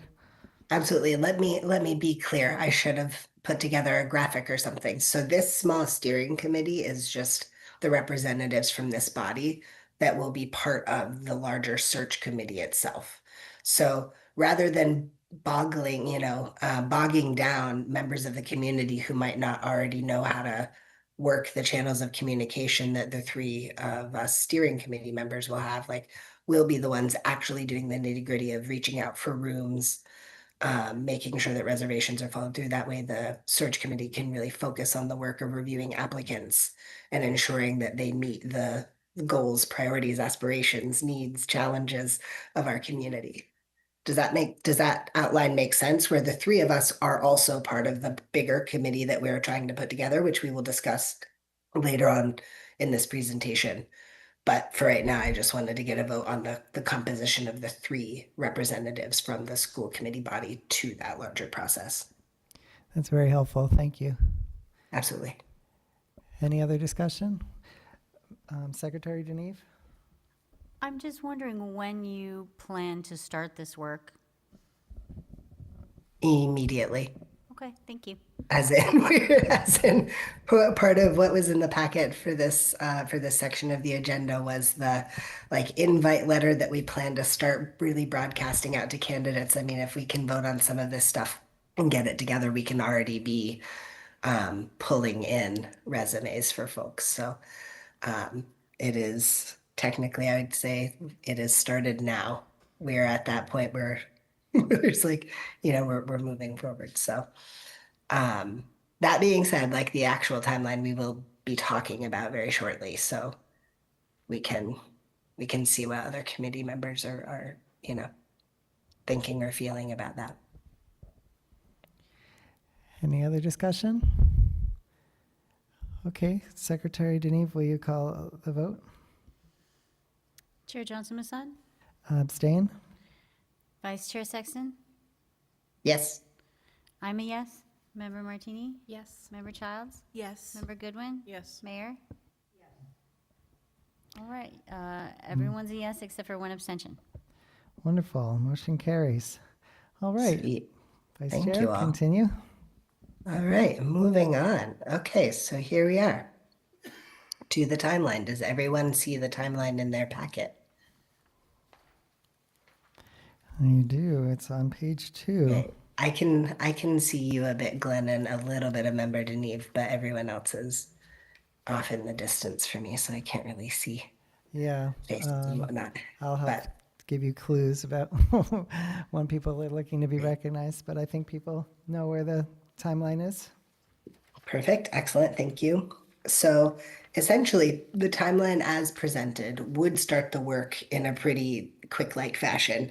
As soon as we get some of those key things in place, like an interest letter, like figuring out what our salary range is, et cetera, et cetera. Essentially, it operates in 2 phases, with a portion of the work happening prior to the Christmas-ish holiday break, or the winter break in late December, early January, and then picking back up in January with the ultimate selection happening at our February meeting. So that's sort of like the broad brushstrokes where first round interviews would happen prior to the holidays. Candidates would be informed about whether or not we would like to move forward with them for second interviews. And then we would actually conduct those second interviews after the holiday break ends and we all come back. For the uh, needs assessment work, that would also start very quickly. I think the timeline for focus groups happening at the end of this month. And then training for the bigger screening committee about how to review applications, as well as sort of discussing the profile that emerges from the needs assessment work uh, to make sure that that's actually informing how we're reviewing those. That would happen, I believe, in early December or late November. With the review applications happening in the mid-December-ish time. So those are sort of like broad brushstrokes. I was wondering what were folks' initial thoughts, like reactions, initial thoughts, feelings, or were there any specific dates that you noted was on a holiday we didn't notice or something like that? Mayor? First, thank you very much for working on all of this, Member Sexton. I appreciate all of your work on it thus far. And I had a thought about there was an awful lot that was happening just around the holiday. And so I had wondered if pushing it back a month for a couple of reasons. One is because it's the holiday, and also we're going to have a newly elected board. And a lot of this has to do with relationships, and to give the new superintendent a chance to really be, working with the new committee. So for a couple of reasons, I was thinking that it might be pushed back just a month. And I did just a little bit of Googling, which is how I look at things, and I don't know that much about timelines. We can certainly discuss amongst ourselves, but if anybody else has more expertise on this than me, by all means. Member Goodwin? I think it's an unusual time for people to be looking for a new job with the holidays. There's sort of a rule of thumb with educators. We're usually looking March, April. So, and I know it's different for superintendents, but still the holidays, you're kind of like everybody wants to get through the holidays before they're starting to think about things like jobs and stuff like that. Other questions or comments? Vice Chair Sexton and Judy, would you respond to those comments? I'd be glad to. So this timeline is pretty similar to others we've done when we've started in the fall. There is that holiday piece. However, on the superintendent level, people think well in advance about their next move. So it's definitely an earlier timeline than most other educators. The other thing too is you'll be competing with others that'll be looking for a superintendent. So, so the idea is that if you can engage people who are interested in the superintendency and choose a person before they're chosen by another district, you are in a good place. So this particular timeline does give individuals 6 or 7 weeks to put together an application. The interview before the holiday,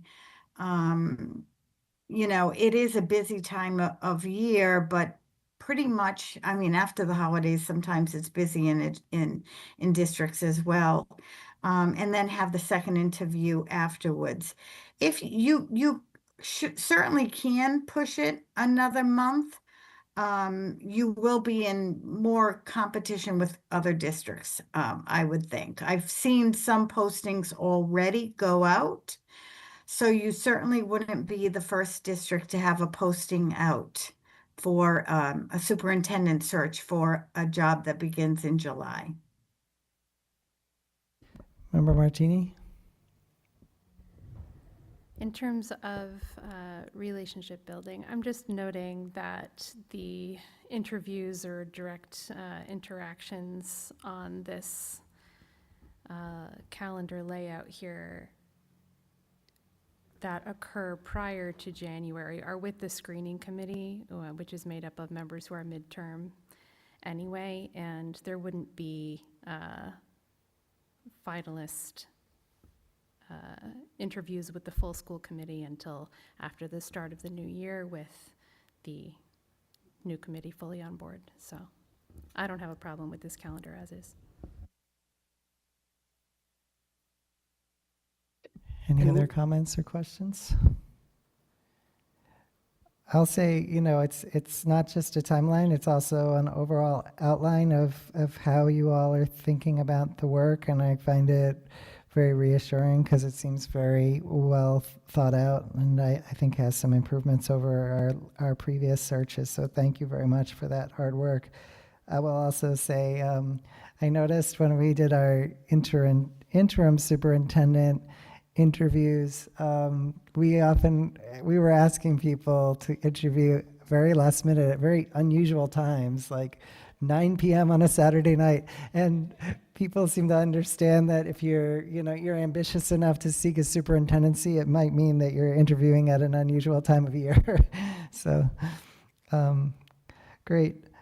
All right, then let's see, do we have a motion yet to approve the timeline as presented? I believe we are seeking such a motion. So moved. Motion from Member Goodwin. Second. Second from Member Martini. I guess we've already had our discussion, but any other discussion? Okay, Secretary Deneve, will you call the vote? I'm sorry, who made the motion? Please let me name. Goodwin and Martini was the second. Chair Johnson-Musad? Yes. Vice Chair Sexton? Yes. I'm a yes. Member Martini? Yes. Member Childs? Yes. Member Goodwin? Yes. Mayor? Yes. Unanimous. Okay, Vice Chair Sexton, continue. Thank you. You should see the screen about a needs assessment up there.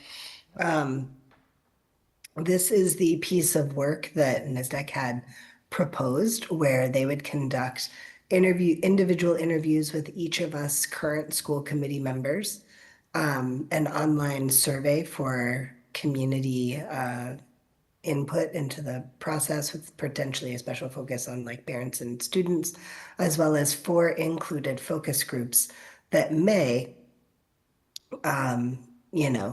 have representatives or be focused on the following groups, with the sort of first 5 being the most popular, and with additional options, or like I would consider those more specific outreach options if we could think of them as like buckets, and then a little bit more specificity about who that could be in our community. But the community, parents, teachers, and administrative team tend to be the most popular for focus groups, with students as like a very close 5th. Our task at this point is to figure out how many focus groups we want, ideally at least 4, if 4 are included in the fee we're already paying. So max out on that, as well as the format of Zoom or in person. And there is a mention of having a hybrid option, considering that all of our municipal meetings are done in a hybrid way, to sort of match our offering there for these focus groups. So my recommendation, because I prioritize or prize so highly student input and community input, is actually to pay an additional $425 to have a 5th focus group so that we can get community, parents, educators, administrative team, and students, all of them. So that'd be my proposal. Or I would love to hear from other folks which of these sort of groups of, like bigger umbrella labels of groups of people would you all like to see prioritized for really intentionally gathering? What are we looking for in a leader? What is our, what are folks seeing as our priorities, our strengths, our opportunities, any of that sort of stuff? I propose we start with a motion I'd like to hear a motion for Stacy's proposal for 5 focus groups: community, parents, teachers, administrative team, and students, and to pay the additional fee for the 5th group. So moved. Second. Okay, a motion from Member Goodwin and a second from Member Deneve. Discussion? Can you talk a little bit about what the community focus group is? That's a pretty broad category. Can you say more about what that would look like? I could talk to you about how it has been in other districts. Often the community group is held in a community location like the senior center or town hall, and members of the community are invited. Oftentimes we will send out news releases and other means of engaging the community, and also send out perhaps some individual letters to select board members or city council members or groups that you really would love to see at that engagement session. And so in your packet, where it lists different choices for focus groups, I think we color coded them so that you could see kind of the groups that might be engaged as part of the community forum. Having it hybrid would probably bring in even more people than just having it in person. But that engagement usually lasts about an hour, and it gives the community the opportunity to talk about what they want to see in the new superintendent. Yeah. And in terms of like specificity of outreach, I think that is one of the sort of first order tasks for these newly appointed steering committee. So congratulations, y'all. We already have homework. But I would view that as really any organization, any entity really in Greenfield that has a vested interest in the education of our students, which is any entity in Greenfield we have contact information for. Yeah, I guess looking at that list, I would wonder if you would add educational advocates on that list. We're blessed in Greenfield to have a number of people who are just passionate about education and constantly bringing best practices and advocacy to the school committee. And I'd like to see them called out in that list. I don't know the exact descriptor, but maybe local educational advocates or something like that. Would you see that as potentially being part of the larger umbrella of community? I could also see those folks being reached out to from the perspective of parents, because I would certainly think that our CPAC and our LPAC folks would be part of that outreach strategy. I guess I've noticed that, and I guess a personal connection and not being a parent myself, and yet caring deeply about education and knowing there are other members in that community that fit that profile and aren't parents. I don't see a need to add I think adding one additional group with the students that's going to increase our cost is enough, but just to include educational advocates on your list of, we have a real estate board here listed here, but we don't have those educational advocates. So that's just a recommendation. And it's actually not what we're especially voting on right now. I think we're just voting on the broad buckets, but I would just suggest that for a future revision of that list. Any other Thank you. discussion? Sure. Suggestion noted. All right, then let's vote. Secretary Deneve. Okay, roll call again. Yep. Chair Johnson Musad. Yes. I'm a yes. Vice Chair. Yes. Member Martini. Yes. Member Childs. Yes. Member Goodwin. Yes. Mayor. Yes. Unanimous. All right. Oh, yeah. Next, Vice Chair. Okay, let's keep it moving. Okay, so here we are now at our informational letter. Quick show of hands, how many folks have been able to read it? How many folks would like a minute or so to rescan it and refresh? All right, so the first question, well, why don't we just ask that second question? How many people would like a chance to read or reread the informational letter? We have 2 hands, 3 hands up, so I think we will take a few minutes to do that. And mine was one of them. Great, thank you.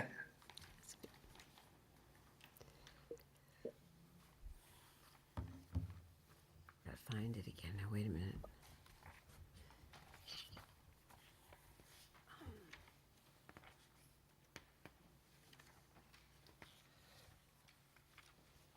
Which page number in particular are we looking at the moment? I All of think them? it Or? starts on page 15 or 16 in the packet. It depends on if you're. I see some folks have paper and some folks have devices. Yeah.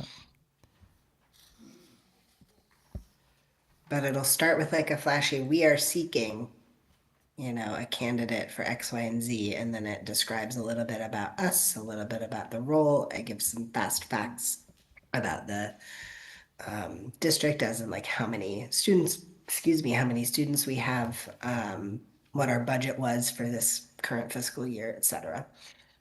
Okay, There's yes, it also is a bit pages about 15 to Greenfield as a 17, it looks community. like. Okay, great. 15 to 17. Perfect.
Okay. Here, a motion to approve the document or letter on page 15 to 17 of our NESDEC packet. So moved. Motion from Secretary Deneve, Seconded. second from Member Childs. Any discussion? I have 2 quick typos. Great. In the, both page 16 about Greenfield paragraph, last sentence, it looks like we're missing space between dining, comma, shopping. So just, we missed a space there. And then in the second to last paragraph, which is the last full paragraph, last sentence in it, Franklin County, I believe county should probably be capitalized. So just the nitty gritty. Copy editor at work. Thank you, Member Childs. And certainly if people have other corrections of that nature, they can feel free to contact separately as well. Okay, any other discussion on the letter? Can I Yes. potentially complicate this motion. I Sure. apologize. Included in this letter is a salary range. I might propose that we take that as a separate vote. If folks want to ask specific questions about that. But the overall structure, we can go ahead and approve for this letter, and just with the exception of the salary range figure amounts themselves. And then once we have that vote, then we'll put in whatever we decide. But I just want to make sure that that is given some intentional and special attention. Okay, Secretary Deneve, do you accept as a friendly amendment? Yes. Approve it with the exception of the salary for the position? Yes. And seconded, she's okay with that, so that motion is amended. Are there any other items that anyone wishes to remove from consideration from the letter? Okay. Secretary Deneve, will you call the vote? Chair Johnson Musad? Yes. Vice Chair Sexton? Yes. I'm a yes. Member Martini? Yes. Member Childs? Yes. Member Goodwin? Yes. Mayor? Yes. Unanimous. Okay. Great. So are we on to the salary now, or? I think that that makes the most sense, just so that we can get that last, that detail for that letter. And then, as Judy was telling me, if we approve it tonight, we can start advertising tomorrow, which is great. And so what the salary range that is represented in there right now actually represents a contract prior to the one that we had with Superintendent Patnode. Honestly, that may have just been an editing error from me copy pasting, but I'll put it for you as a sacrificial proposal anyway, because we can always change it right now. I will say that if we were in the year 2 contract with former Superintendent Patnode, the base salary would be 173, which is at the high end of the range that is currently in the packet. And so I just want to say it's not totally out of line with what we would be paying for a superintendent already. I didn't take into consideration interim Superintendent Joyle's salary because it didn't feel like an apples to apples comparison, and I wanted to get as close to that as I could. And so I am open to hearing other ranges that people are interested in, and just, yeah, looking forward to some shared decision-making on this particular item. Superintendent and Andy, do either of you have counsel for us on this? I don't think it would take, it's not too hard. There should be a little small study and a little homework done. In my opinion, I don't think tonight would be a night to set this range here. You do have a lot of openings in the Pioneer Valley this year that will be occurring. And while we know what the former superintendent salary was, if we go back one other superintendent, that range would be quite a bit higher on there in that sense. And you need to know the area, the market. So you have the Mass Association of School Committees out there who does salary surveys every year. A quick call can get you those who have put information in general areas of Western Mass, Franklin County, Hampshire County, all your general, I don't want to say competitors, but you know what I mean, like districts in that type of scenario. And I think I would suggest that you would want some concrete examples so you actually know what you're up against instead of, I'm not trying to put anybody down, but guessing what a salary might be. Because superintendents aren't going to, if they look at something, they're not guessing. They know what the salaries should be. I know what somebody in Gilmontague's making. I know what somebody in Mohawk's making. In about 3 minutes, we could all find it out. So probably not the best night to do that, just to do a little homework on what the competitors are. Member Goodwin? So it's been a while since I did this, but the word negotiable usually was used instead of a range. I mean, so when you applied, you knew that they were going to compete with the surrounding area. Is that not, I mean, I don't like being stuck in a range because we know we're competing with 3 or 4 other districts. You do have that Mass Pay Act that's out there now where you have to put ranges in postings. And you also could, put a comma or parentheses commensurate with experience that they do, negotiable. But you'd want to give a range because if it was outside of somebody's range, they may not apply for that. If they knew that it wasn't even in the ballpark. You know? Mayor? Oh, you're turning your microphone off.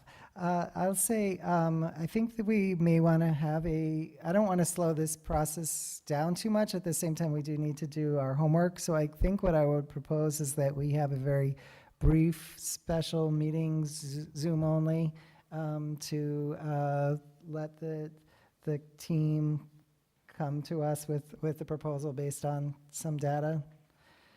Secretary? I was just gonna say something similar. This will be the third superintendent contract that I've worked on, and I was on the group that did Karen Patnode's.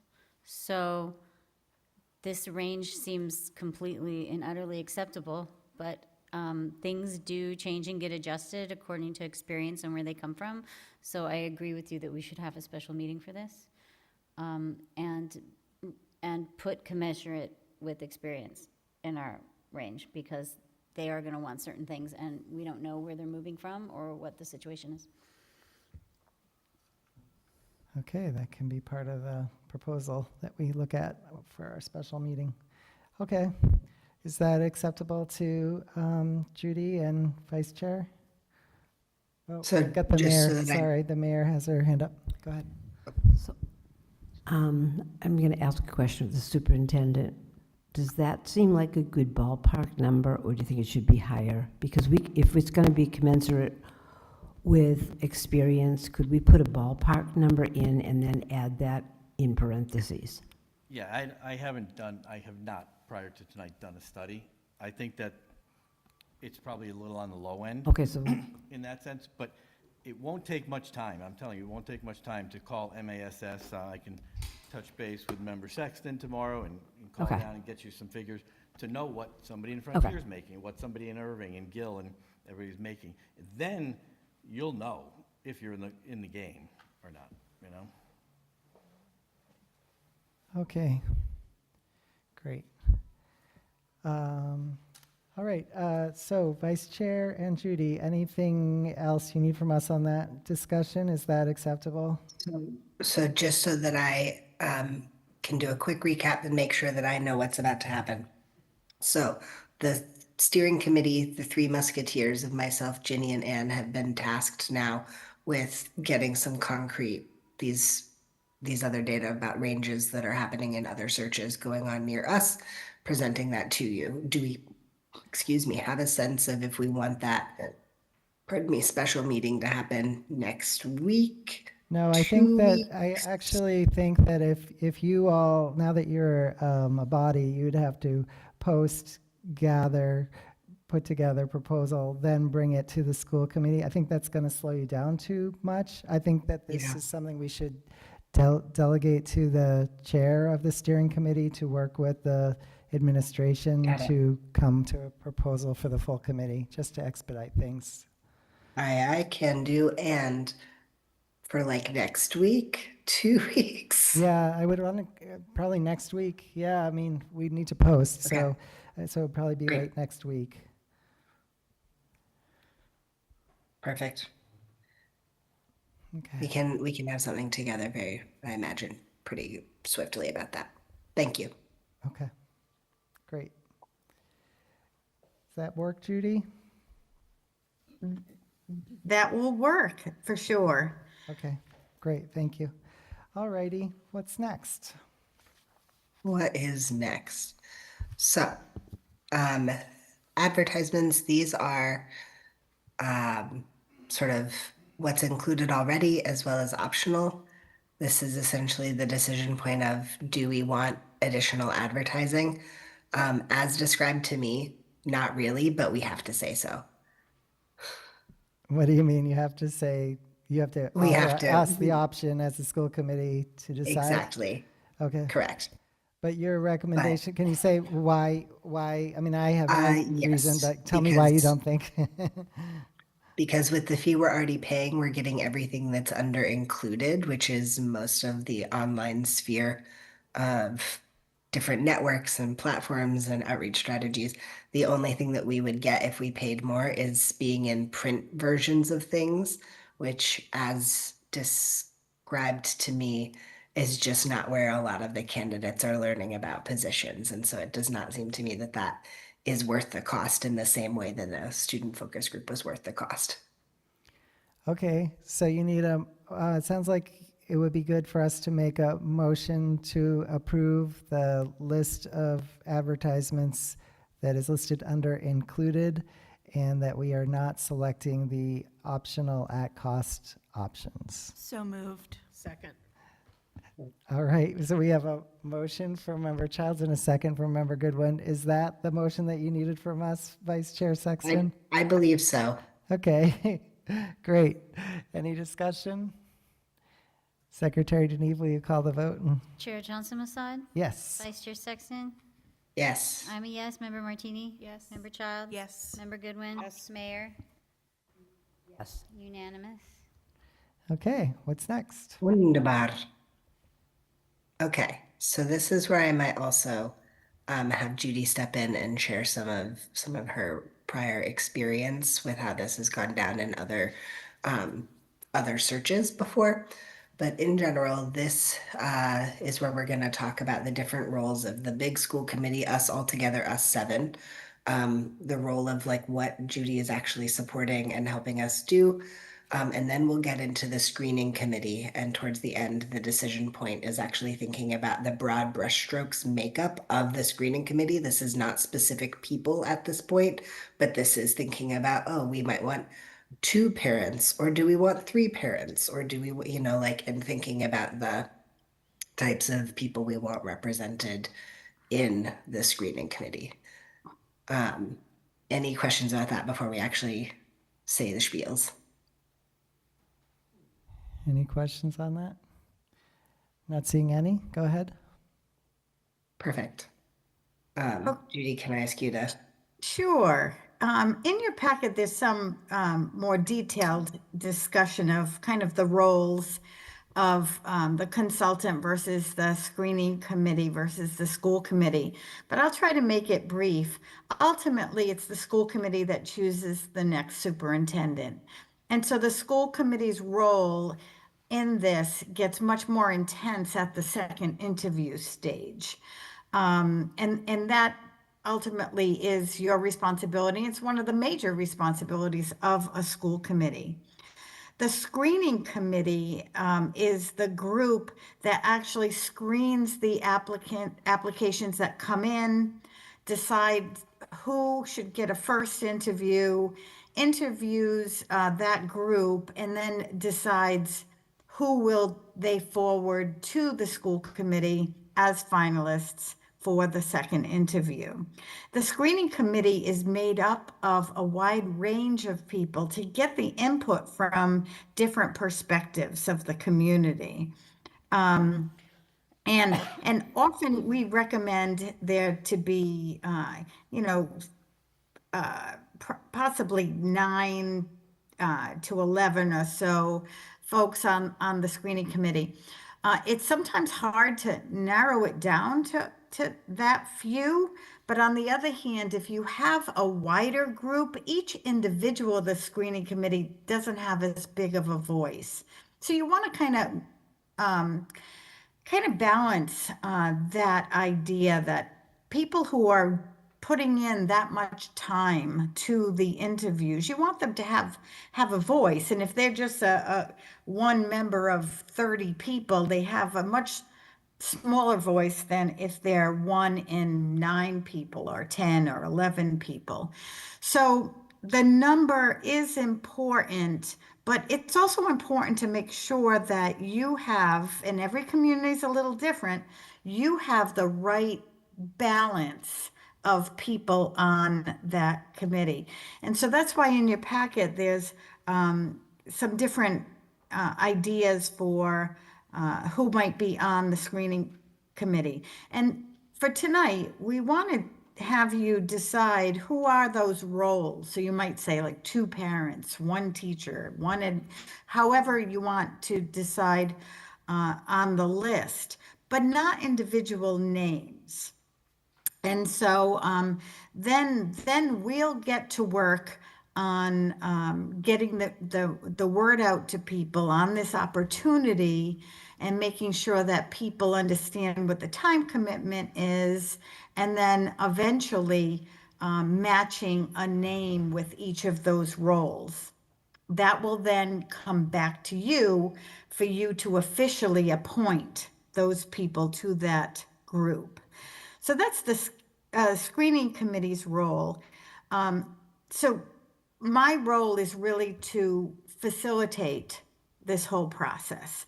And you know, because we've done this a good number of times, we have some good tools out there for soliciting people for these roles, for getting the news out, and for helping you through that process. And then now that you have a steering committee, the steering committee really helps me to steer the process and do the logistics. I don't have access, for example, to your email system to get the news out to all parents and so on. So that screening committee helps to get those steps done in the process. That's the roles. What we're hoping tonight is to have you decide on your screening committee, what roles will be on that committee. Who do you want to see on that committee in terms of roles? So that we can then get to work to solicit people for those, for that job. Okay. Then Great. as a starting point, were we going to say something, Vice Chair? Well, I was going to launch into my spiel specifically about the screening committee, but if you have a question or comment now, I'd be happy to hear it. Nope, go ahead. Great. And so, in thinking about the screening committee and its makeup, I do, pardon me, have a proposal. Keeping in mind that we're looking for a group size of about 9 to 11 people, and that 3 of those people will already be taken up by myself, member Childs, and member Disorder. And so that leaves us, you know, with 6 to 8 additional people. And so my thoughts were having 3 parents, 1 for every elementary, middle, and high school, as well as 3 members of staff, someone to represent educators, represent administrators, and then also represent like support staff folks.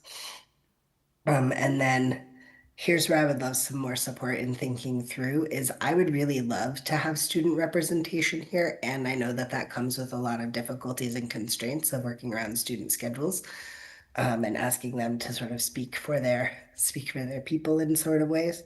And balancing wanting to have representation from the broader community as well that has a vested interest in education, but finding it hard to think about having only one person in that role and how could they possibly represent the community, you know?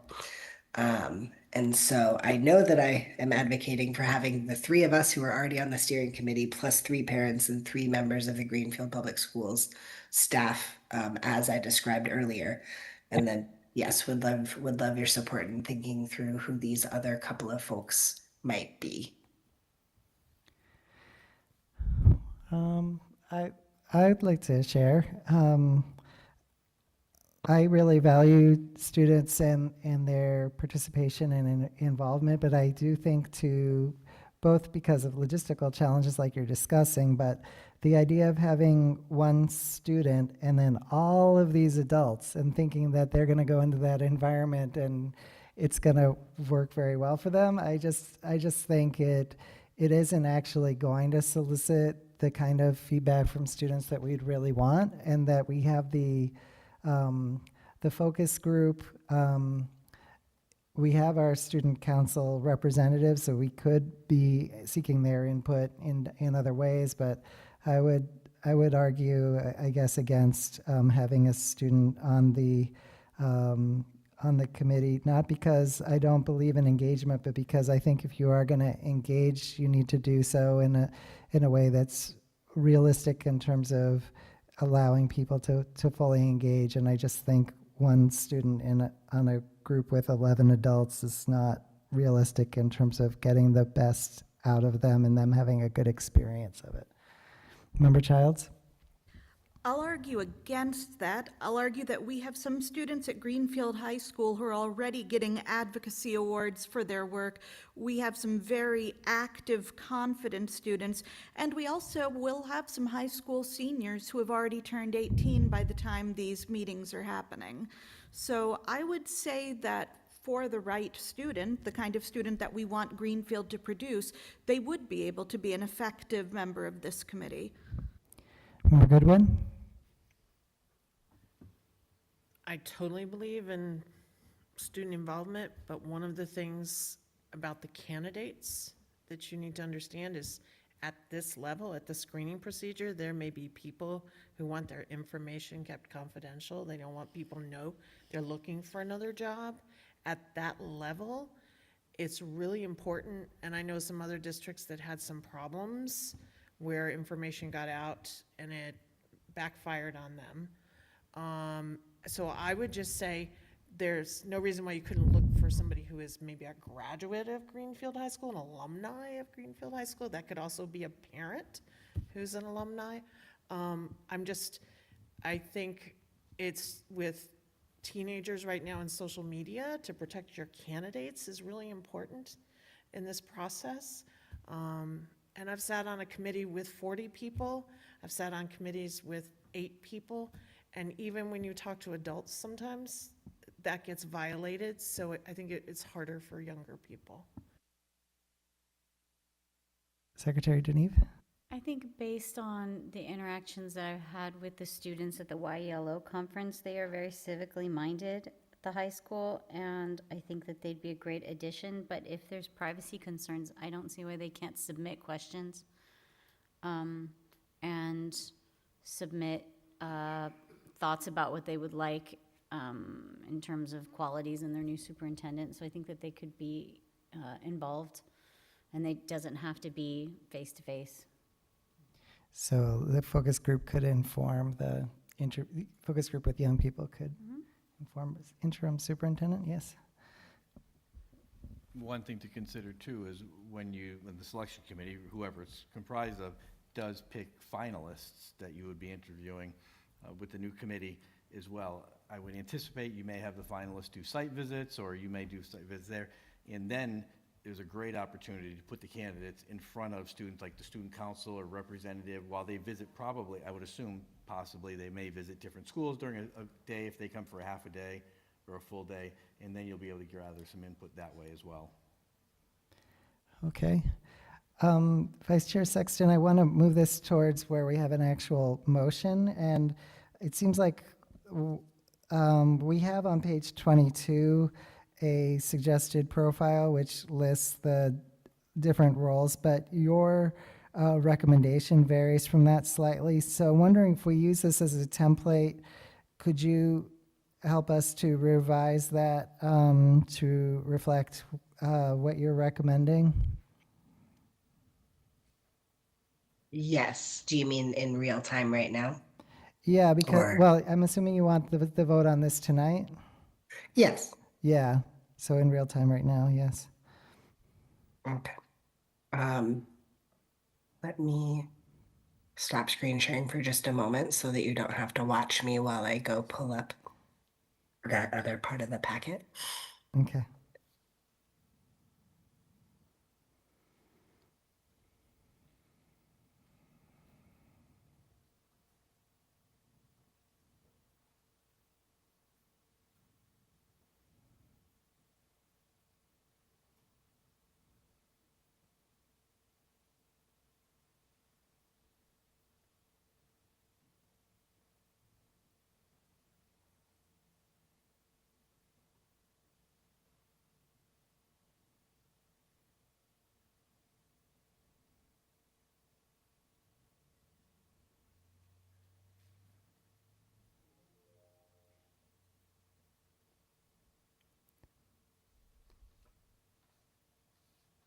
Apologies, friends. The tech isn't working with me. Oh, that's okay. Another process could be I could read off of this list, and you could just tell me yes, no, or maybe whether you want these people on the committee.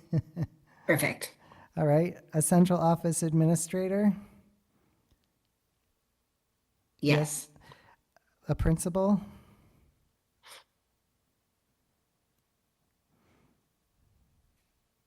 maybe. Maybe. Okay. So yeah, the proposal that I had called for 3 GPS staff, and I would love to see an administrative staff, an educational staff, and a support staff represented. Does that make sense? Yeah, okay, so you, in your proposal, you don't But have a I'm special. seeing, sorry, I'm There are seeing other hands, you're right, but I just want to get clear. So Yes. on this page 22, they talk about the importance of having a central office administrator as distinct from other principal, for example. So just wanted to make clear that your proposal would be the administrator could be from central office or a principal or a director of student services or something like that. Correct. And I will add that the central administrative office staff is like also it would be important mostly to have good relations to get stuff scheduled and whatnot. So yes, they'll have a broad perspective of the district, but also it's helpful in order to make sure that we can get rooms reserved and things like that. But they're not essential necessarily to have on the screening committee itself, as long as we do have good relations in order to accomplish the logistics smoothly. Okay. Does that make sense? Yeah, I understand what you're saying. Member Goodwin? We have a lot of new principals, but there is somebody actually sitting here who has been at the middle school, at the high school, and central office, and he's also our interim superintendent, who I think meets multiple criteria. I've never been part of a committee that's put an interim on, but, he's been in 3 schools. Okay, but we're talking about roles, not individuals at this point, but I hear what you're saying. Mayor, were you going to say something? Yes, I think, I heard when you were talking about parents, I think we should also have a parent of a special needs student.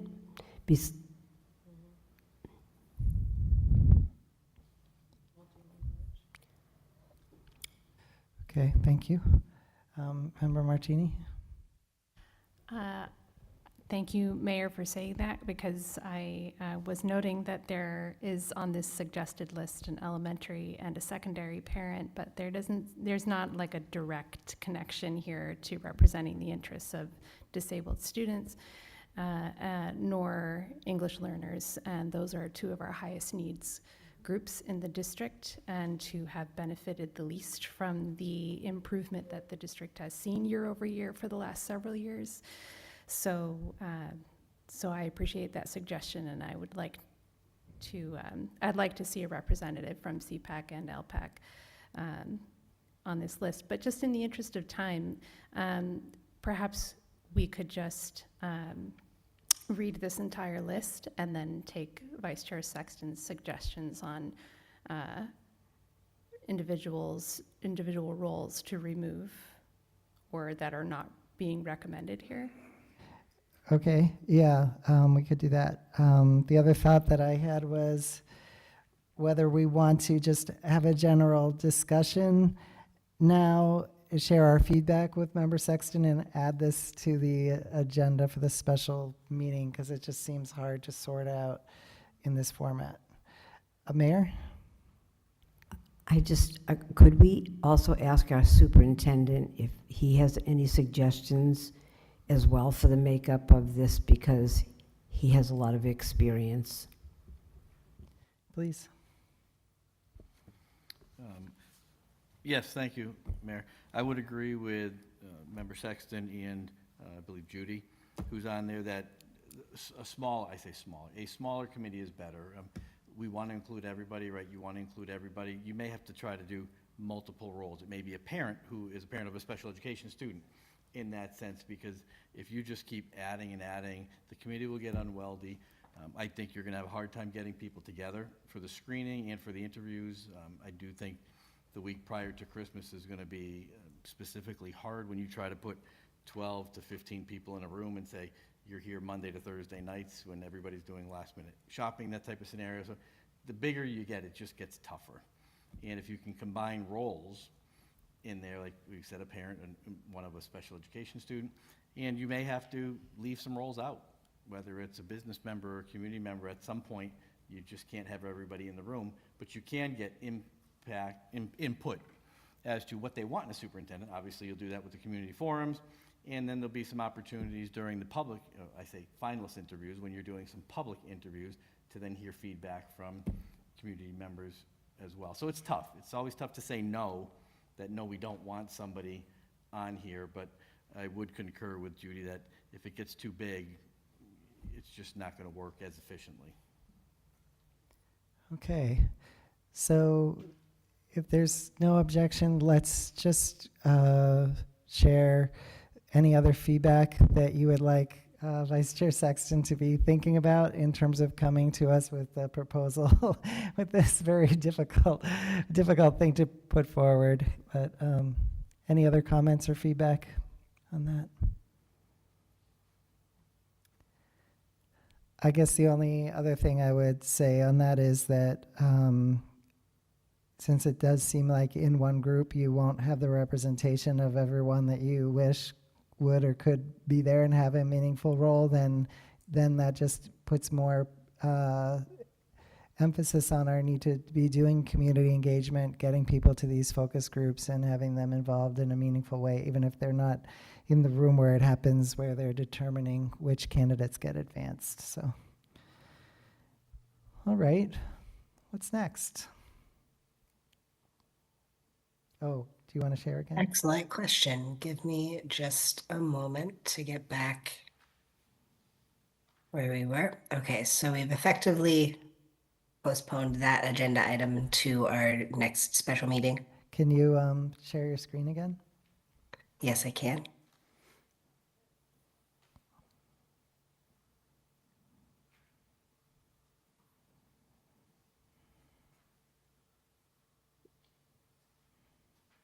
All better? Yep, thank you. Perfect.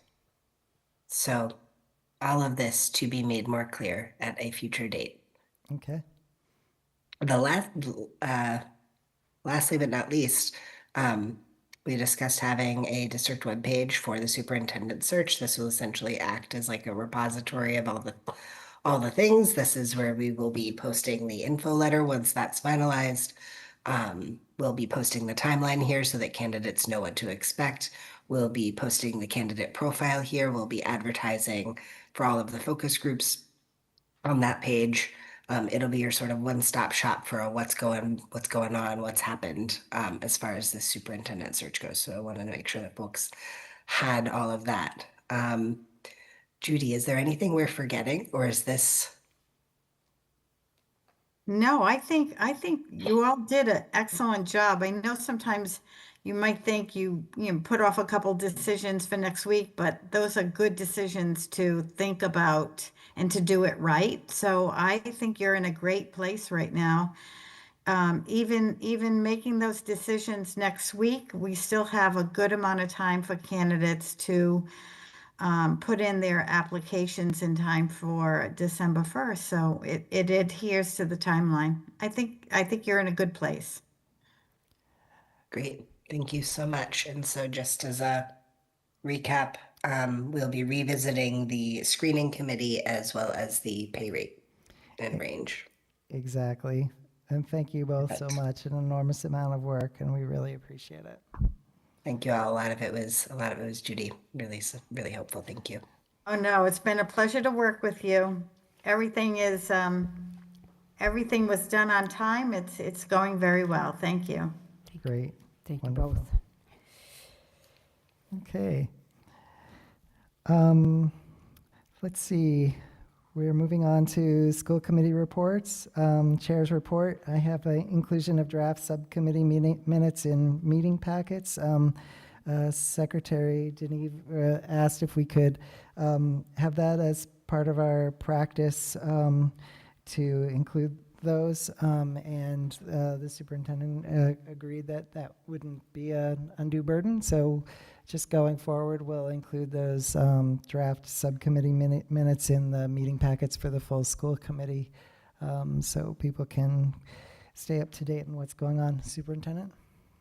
Yes, so you do have those in your packet, and they're also, they'll be in two spots, so you'll get them here, each meeting for new minutes that are not even approved yet, they're draft, but they're also on this, your webpage, on the webpage for the school committee, under the meetings, even in draft form, they're there as well too.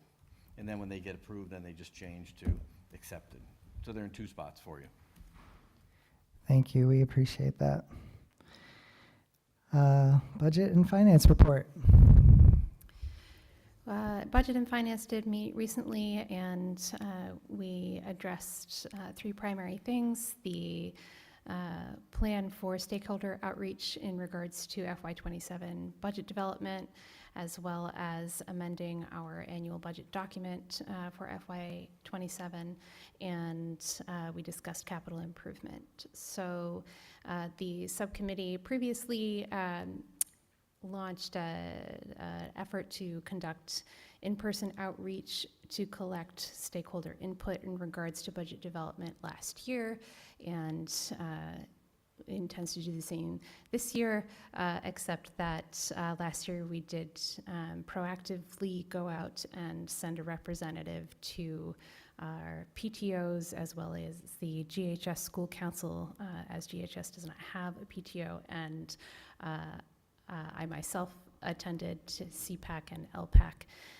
in order to obtain input from them, and that went well, and it was a good experience, but we do recognize that these organizations have busy schedules, and we certainly don't want to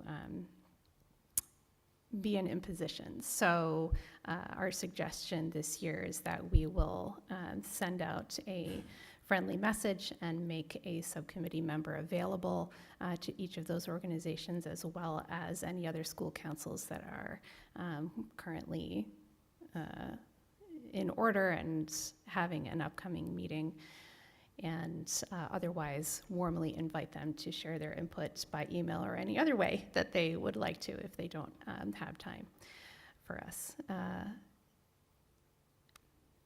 I would like to move that the school committee approve the Budget and Finance Subcommittee's outreach plan for FY27 budget development as stated. Is there a second? We second if we're on the committee? Or? I'll second it. I second it. Any discussion? Vice Chair Sexton? I was just wondering if we could pre-note for next year around this time when we're doing our next postmortem of the budget process, if we could compare and contrast how it went from like going to one of their meetings and taking up a little bit of their time versus sending letters and asking for feedback, just in terms of like volume and quality, and our feeling that the budget we come up with is overall representative of what our community's priorities are. So just want to make sure we revisit it if possible. Duly noted. Thank you. Thank you. Any other discussion? Okay, Secretary Deneve? Martini, and then I seconded. No problem. Chair Johnson Musad? Yes. Vice Chair Sexton? Yes. I'm a yes. Member Martini? Yes. Member Childs? Yes. Member Goodwin? Yes. Mayor? Yes. Unanimous. Thank you. The next item that I said we discussed was the improvement of our annual budget document.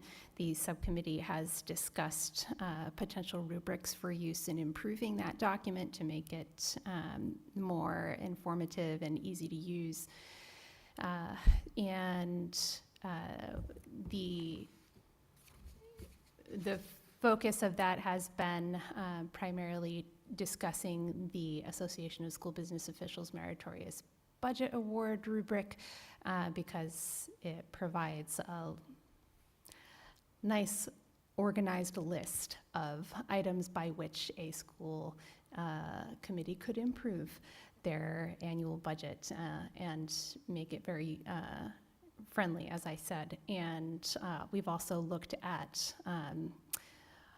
the documents that are or have been provided by other districts, including those who have achieved said award and districts that have budget documents with things that appeal to the members. So after that discussion, the committee recognized a few things. One, that we don't necessarily need to decide that we are seeking that award in order to use a rubric like that. It's published, it's public, it's on online, anyone's welcome to look at it. And also that other school districts that have achieved it have done so via a multi-year project. It's quite extensive, requires a great deal of footwork. Definitely not something that you would do overnight, and also something that's somewhat challenging to do in a situation where you have an interim superintendent, the school committee is seeking a staff business manager but doesn't have one yet. And so what we settled on was seeking to create the executive summary portion, which would be the most informative portion of a budget book. And we will be coming back at our next meeting with members bringing their specific items that they might like to see in it, and the general idea of what that would entail would include things like visuals, user-friendly graphics, concise narratives to help distill information for people so that everyone can have information coming to them in ways that works for them.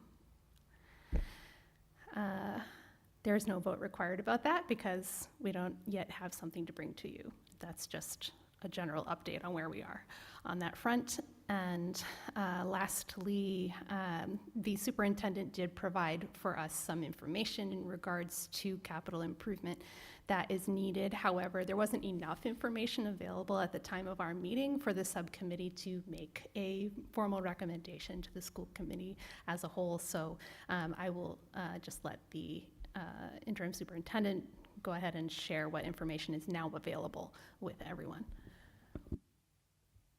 Thank you, Member Martini.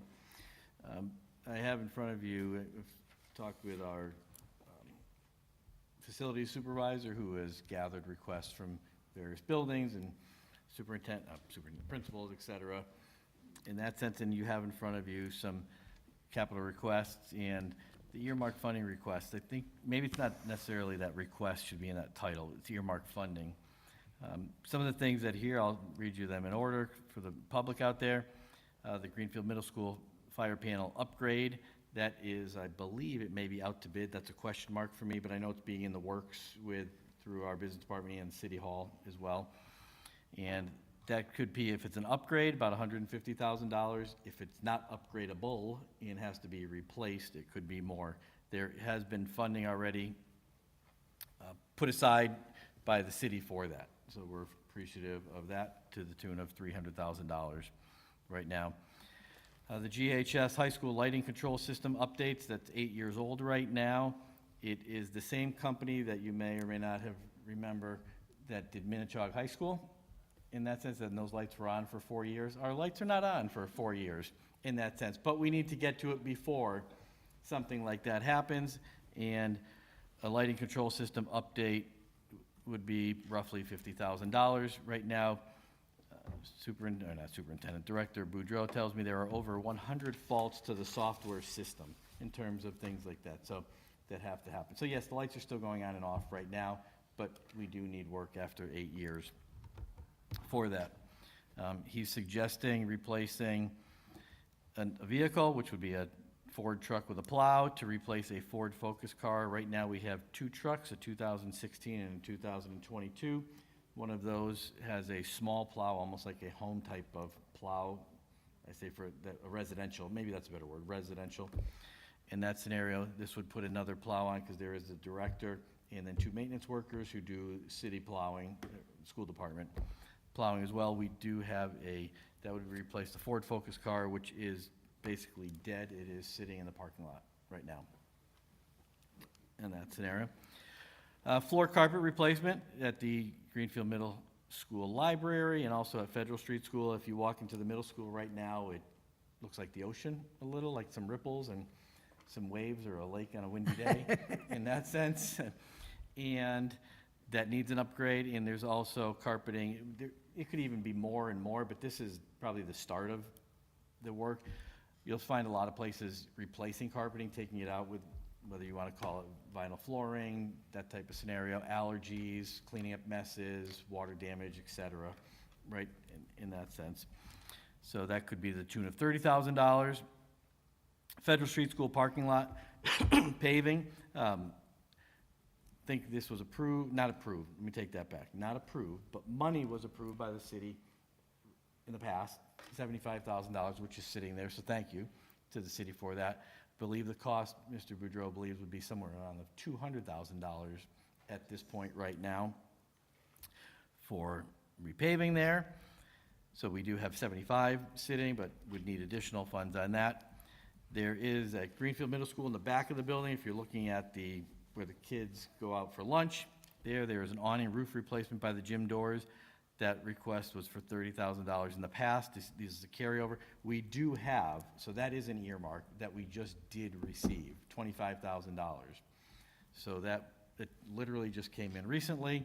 The business department and Mr. Sullivan are actually helping with that through the GEMS, processing it through the state system there. So we do have $25,000 for that overhang.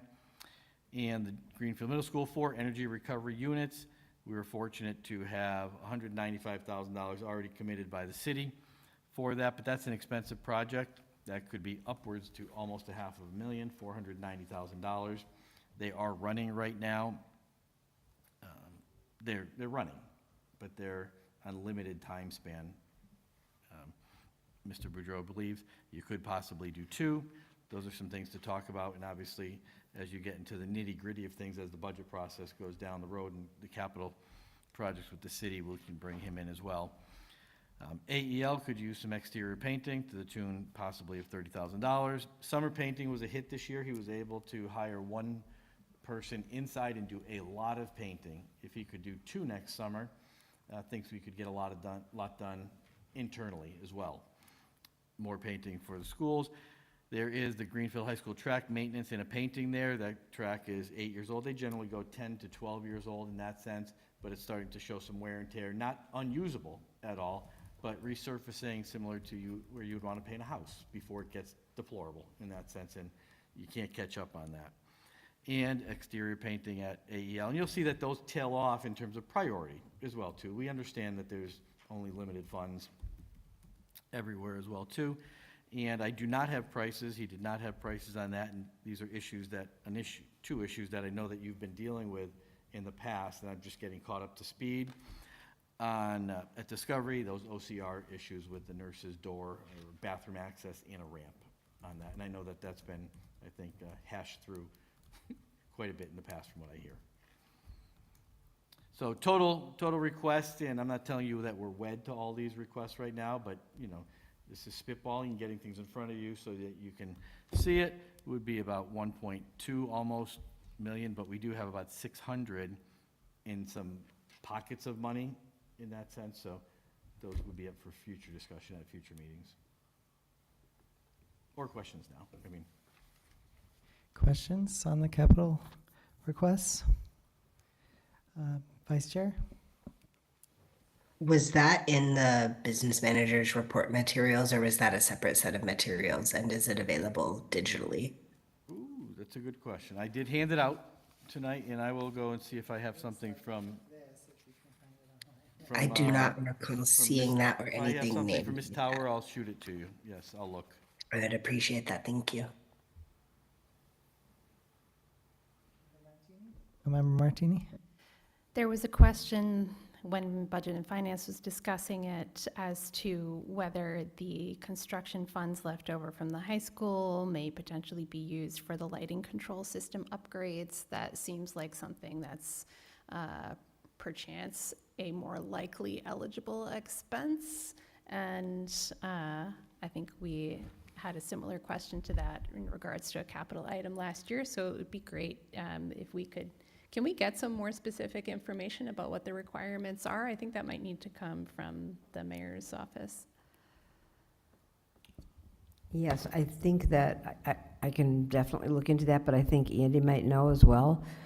We said there is money that's left over from the high school building project. And I think it would be an acceptable use on the lighting, but I'm not sure. I think there's maybe $130,000 left in there. There was that lighting. There's also Vets Field that needed lighting. And the track, any one of those, I think would be an acceptable use. Do you have any thoughts on that, Andy? When it comes to the borrowing of funds, I'm a strict interpretation reader of things, and I would just recommend that we consult with bond counsel because my whole normal rule of thumb is always, it's like for like. If you've borrowed money for, say, air conditioning, I'm just saying, then you can only use it for an equivalent project somewhere else for air conditioning. So if indeed, the funding of the high school covered anything that would be related to lighting, then potentially yes, but I would be concerned about outdoor lighting versus, anything that would potentially be related to indoor lighting, hence their contacting of bond counsel. I would hate to say yes and then have them come back and tell us no. And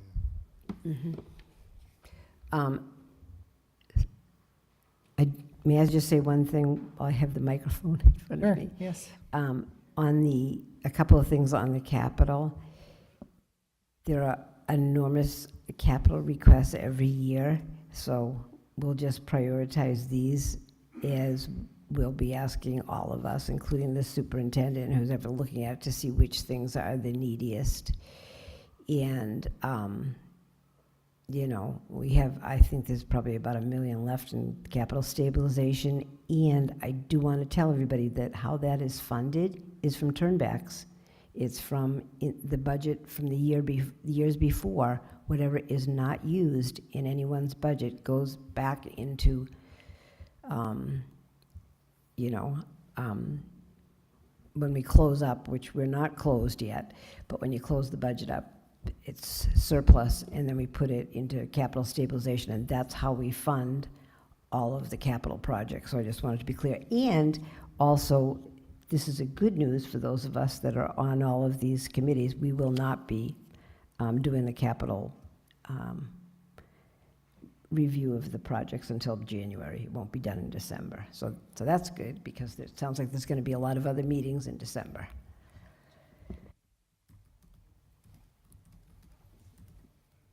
I was just going to add, yes, Mayor, we'll be a team player, there's no doubt about it. And we put these here just as foreshadowing in that sense. We understand that some may be pushed back, and Mr. Boudreau is also working on a 5-year plan as well. So some of those can get pushed out to 28, 29, et cetera.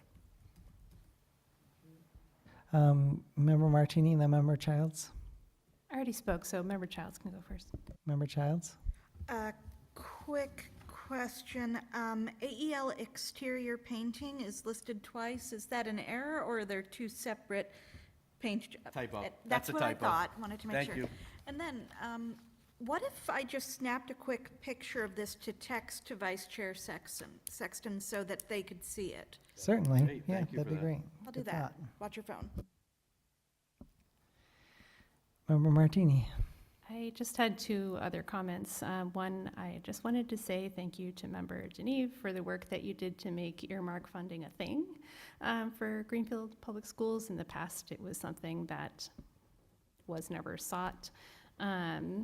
and therefore we didn't benefit from. And I realize it's not always the most reliable thing in the world, but it's really important that we make use of all potential resources. So I just wanted to highlight that work and say thank you.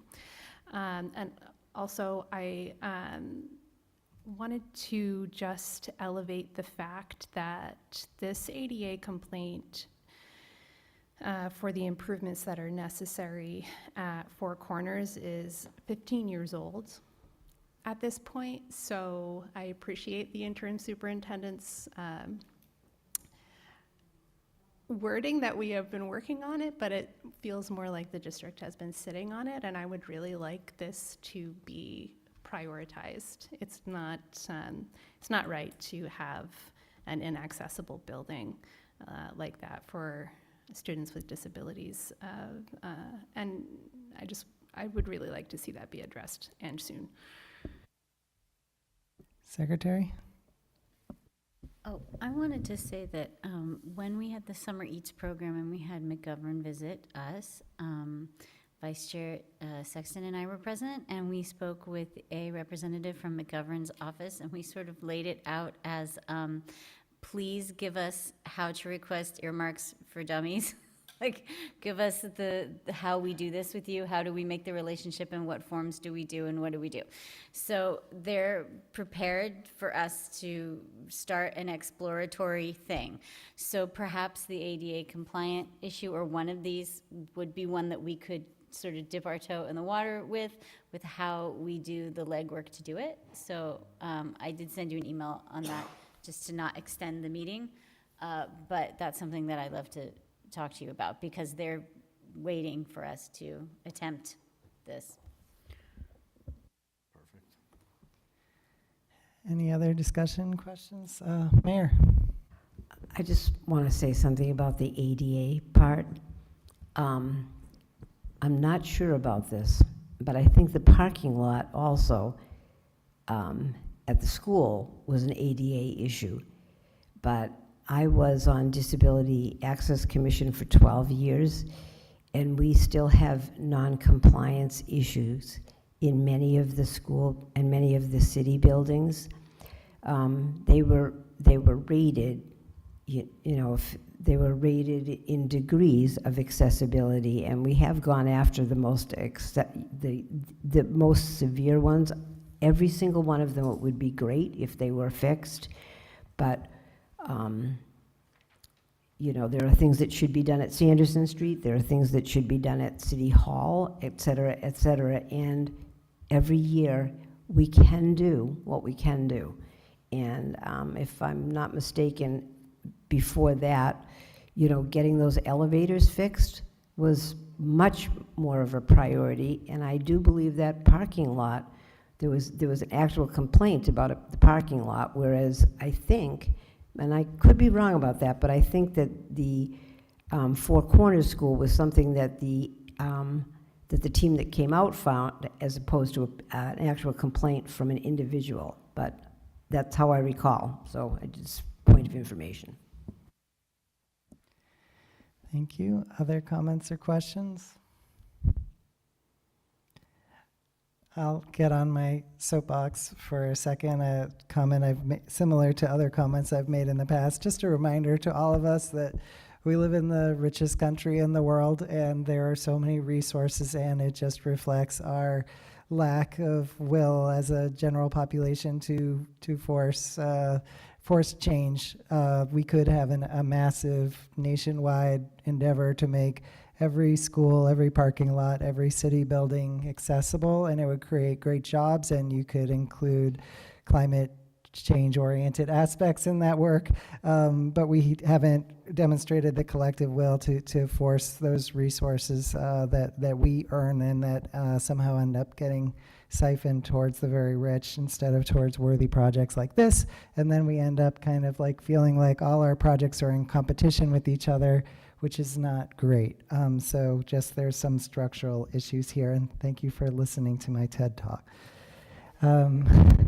Do we need to vote on anything related to this tonight?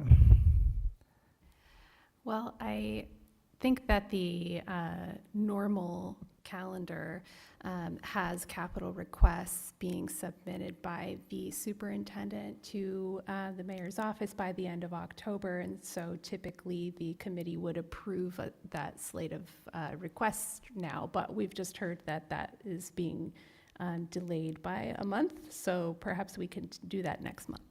Absolutely. Thank you for whatever whatever rabbits you pulled out of your hat to get that extended, Mayor. I appreciate that, because it's a more rational timeline, I think. Okay, so we will take that up next month.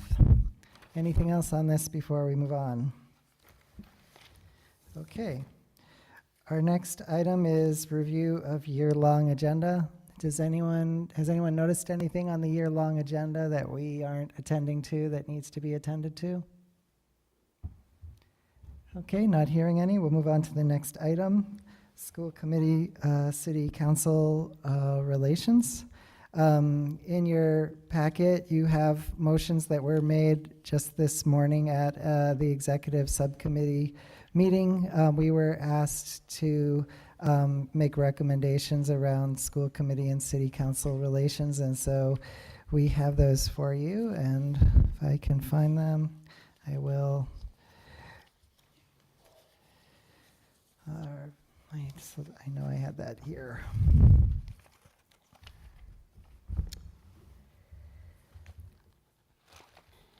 Here we go.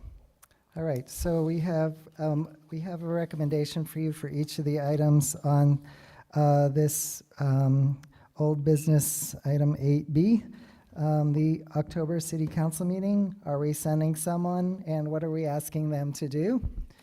The Executive Committee would like to hear a motion that the full school committee assign a member to present an update on the superintendent's search process to the City Council at their October meeting, and to respond to any related questions on behalf of the committee. So moved. A motion from Member Childs. Is there a second? Second. Second from Member Martini.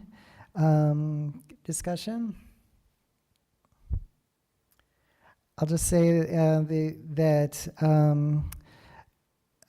we had a good discussion, and we, obviously needed to look at short term in terms of next week's city council meeting. We need to submit items for that agenda on Friday.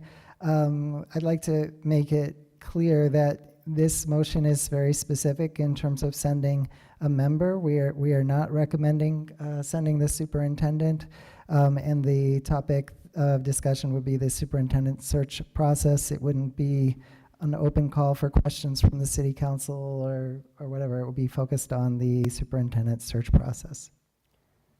So any discussion? I'm just reading this aloud. Sure.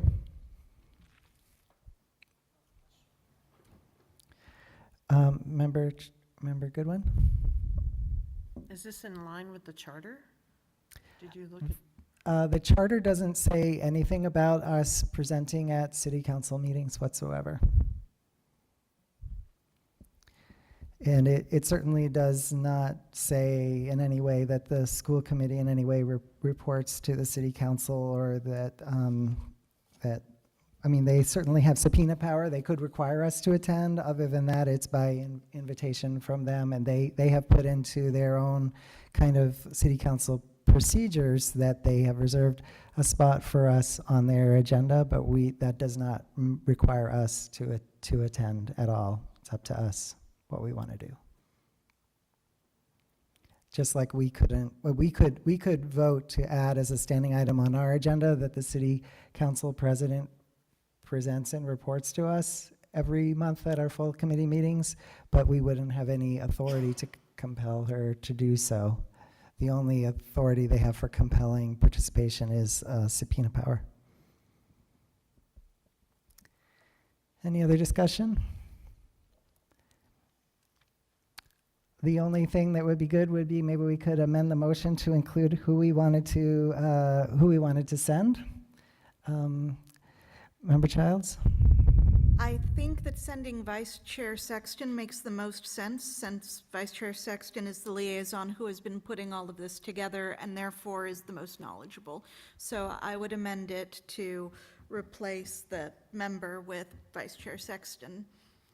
Would you accept that if requested? Yes, okay, and Martini, you seconded, so it's okay with you? Okay. All right, so we are voting on assigning Vice Chair Sexton to present an update on the superintendent search process to the City Council at their October meeting and to respond to any related questions on behalf of the committee. Secretary, will you call the vote? Chair Johnson-Masad? Yes. Vice Chair Sexton? Yes. I'm a yes. Member Martini? Yes. Member Childs? Yes. Member Goodwin? Yes. Mayor? Unanimous? All right, great, thank you. Next is looking at medium and long-range goals. So we would, the executive committee would like to hear a motion that the full school committee invite the city council president, along with any guests they wish to bring, to attend an upcoming executive subcommittee meeting to discuss strengthening the relationship between the school committee and city council, and to explore shared expectations for collaboration and communication at city council meetings. Is there a motion to that effect? So moved. Motion from Secretary Deneve. Second. Second from Member Martini. Discussion?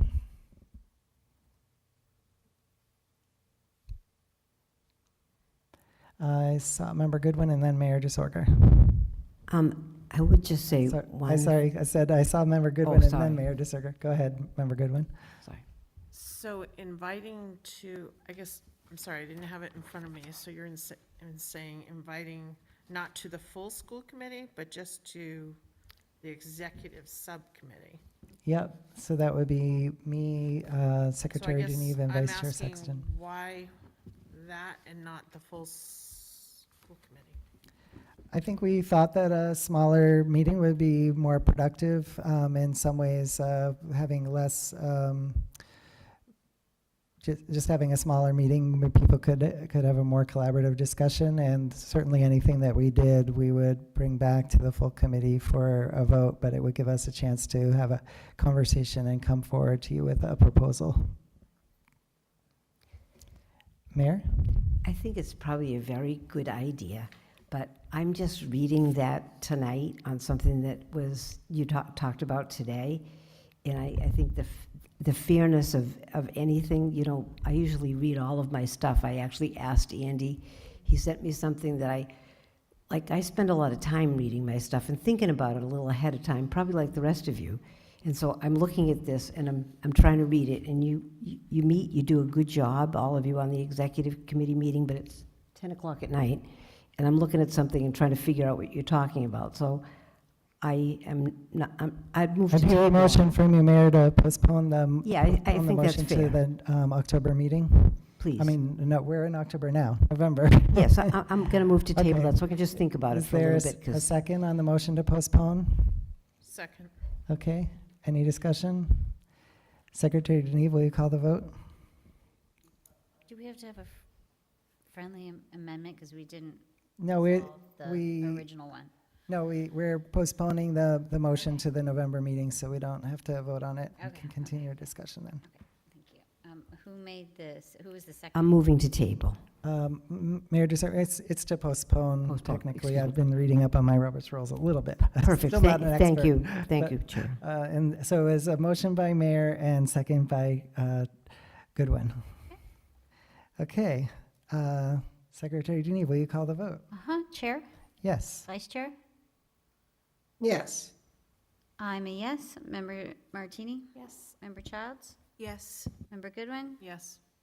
Mayor? Yes. Okay, so unanimous to postpone to November. Excellent. Great.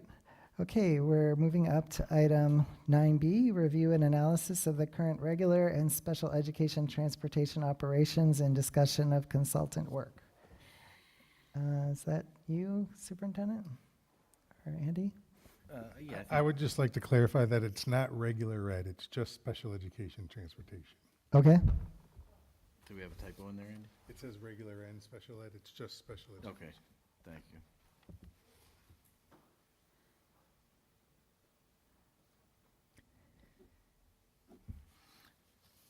Yes, so then I'll jump in, and I know that we talked about this last month. So you had the packet last month, you still have the packet here, and that was, we'd heard in the past about, I think this happened years ago, obviously before some of our time here, where the city took over special education transportation in terms of vans, which we call 7D drivers, and then some small buses, small and medium range, medium-sized buses that require a CDL for that. And there's a question on, did it fulfill its duty? Is it profitable? Maybe that's not even the word profitable. Is it cheaper than bidding out that type of scenario? So I know that you've had information in the past presented to you, and from what I've heard, maybe people still question that. So if you're questioning it, we didn't put it together, but we contacted, Andy has contacts out there, and this gentleman in the company who could do this, study. You've seen everything that would be done, and it was presented last month, and you voted to postpone to this month. So there's nothing new, I don't believe, from our side, Andy, to present, but we obviously would answer any questions that you have. Any questions? Secretary? Did the seeking of the study come from the administration?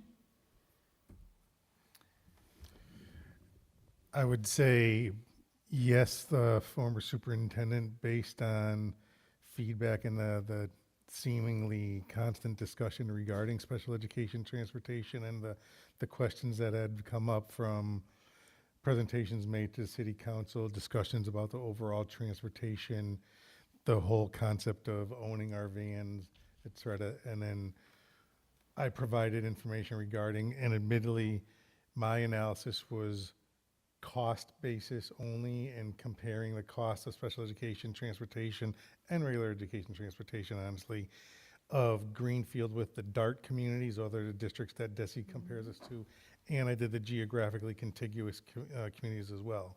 That was presented, didn't seem to, change the concerns regarding special education transportation. So I knew of, and as does Superintendent Joyle, know of the individual Rich LeBrie from this company who does this for a living. And so I reached out to him, asking him about coming in to do the oversimplified review that we were asking him to do is compare self-operating special education transportation and our current sped transportation services to contracting out and do that. That's the comparison, the comparative analysis that we were asking him to do. Look at current operations and our current configuration versus what it would look like if we were to contract out.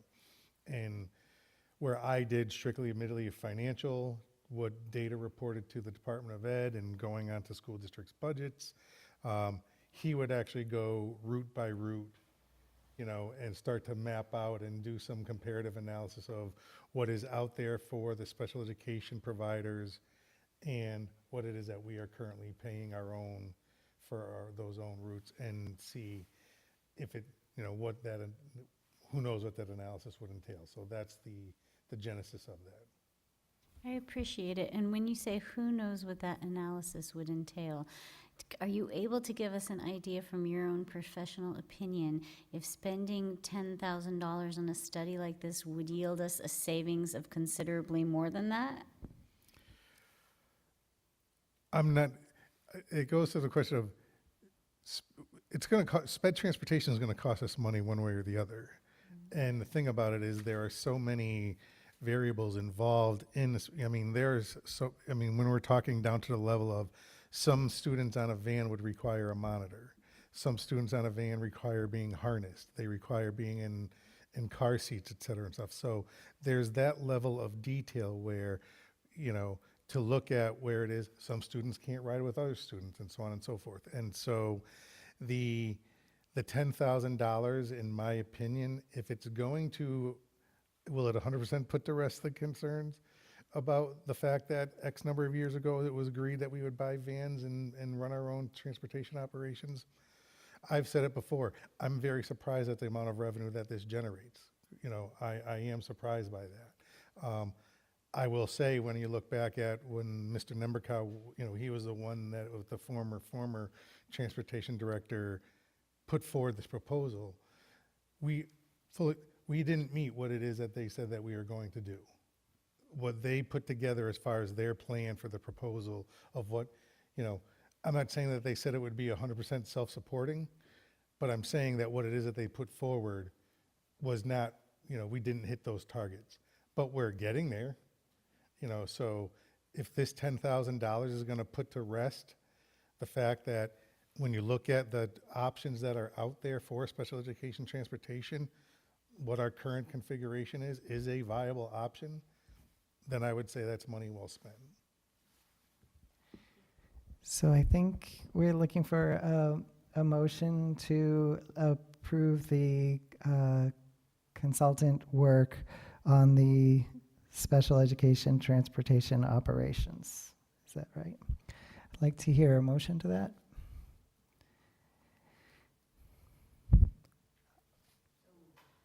Motion from Second. Mayor, second from Member Goodwin. Discussion? Okay, Mayor? So, in that, and I know, in that, will it be looking also at some of, will it factor in like the cost of the actual buses and insurance costs? Okay. Yes. Any other discussion? Vice Chair? I just want to be really clear. I know I heard Andy verbally say that even though in our agenda and in the proposal materials it says both regular and specialized transportation, that the $9,995 figure that is specifically just for our special education transportation, and that will be stricken from whatever contracts are actually signed where it says anything other than that. And by the by, how much extra would it cost if it was our full transportation program? That's correct. It is just special education transportation, and I've had discussions subsequent after the last month's meeting with Mr. Labrie, and he agrees that regular ed was, you know, he does boilerplate analysis work regarding that. So he will take out the regular ed. And as far as the regular transportation goes, I'm going to say that the due diligence is done by the Franklin County District as a whole, because we join all the Franklin County school districts to go out collectively for that sole purpose of getting more bang for your buck by having all the districts join under one collective bid. Great. Thank you. Member Goodwin? Okay, so that takes big buses out of the picture. So the staffing for all of the special ed transportation would be part of the analysis as well. And that would include their health insurance, everything that, Yes. okay, great. Any other discussion? Secretary Denis, will you call the vote? Chair Johnson-Masad? Yes. Vice Chair Sexton? Yes. I will abstain. Member Martini? No. Member Childs? Can you come back to me? 'Cause I'm, Yes. like, Yes. Member Goodwin? Yes. Mayor? Yes. Member Childs? Well, I'll just go ahead and abstain because the yes. Yeah. Okay. All right, All right. passes. Passes with 4 yeses and 3 abstains. One no. 1 no and 2 abstains. Okay, thank you. Moving on to school committee self-evaluation review and discussion. What are next steps? Does anyone have any next steps to propose from our self-evaluation? Not seeing any. We can move on to the next item, strategic plan review. Any questions or comments related to the strategic plan? Okay. Let's see, discuss capital requests, we did that. We did. Procedures for adherence to open meeting law. I guess I'd like to just discuss why I put this on the agenda tonight, but then I'm going to suggest that we postpone further discussion and any votes to next month. But I'm going to try as much as possible to frame this in terms of the future. How would the school committee like to address if in the future school committee members, I can try to point it towards me. How would the school committee in the future like to address if a school committee member sends an email to a quorum or more of the school committee? You know, we all have been to open meeting law training. Many of us at this point are very experienced public officials. There have been reminders sent out over the email, so that's talking about the past. But in the future, how would you, it seems to me there's some of the options that we have available to us are not great. It's not wonderful to file an open meeting law complaint on a fellow committee member, essentially reporting your own committee. At the same time, by its nature, email, the public doesn't know what's happening over email, so they wouldn't know whether an open meeting law violation was taking place. There, I think, two things we want to address. One is to try to deter violations of open meeting law by email. Also, we want the public to, in my mind, we want the public to be informed about what, if any errors are made, what is being discussed by email. So that's why I put this on the agenda. I wonder if between now and next month, if the committee can think about those issues, and if we can have a discussion about how we might direct the policy committee to work on creating something to address those kinds of questions. I'm open to any discussion people want to have about it now, or we can postpone to November. Any discussion now? Secretary? I have been present during an open meeting law complaint. I don't know if you were there. I think you were there. And this was an open meeting law complaint about the mayor, past mayor, and it was about email. And I thought that we came together really well as a committee, and we made the decision for ourselves to engage in professional development about open meeting law. And then that was not supported by our chair at the time, and it never occurred. So we never did the work that we voted to do, which I thought was kind of sad, because I think that it would have really helped all of us. And I know that when people come on the committee, I also have to, like, everybody has messed it up at least once, and then they get a nice email from someone saying, don't mess it up, and then you learn. So I think that when you first come on and you make this mistake, now we have the handbook to follow, that's acceptable and understood, but it's repeated violations after you've been told that I would like to discuss in November.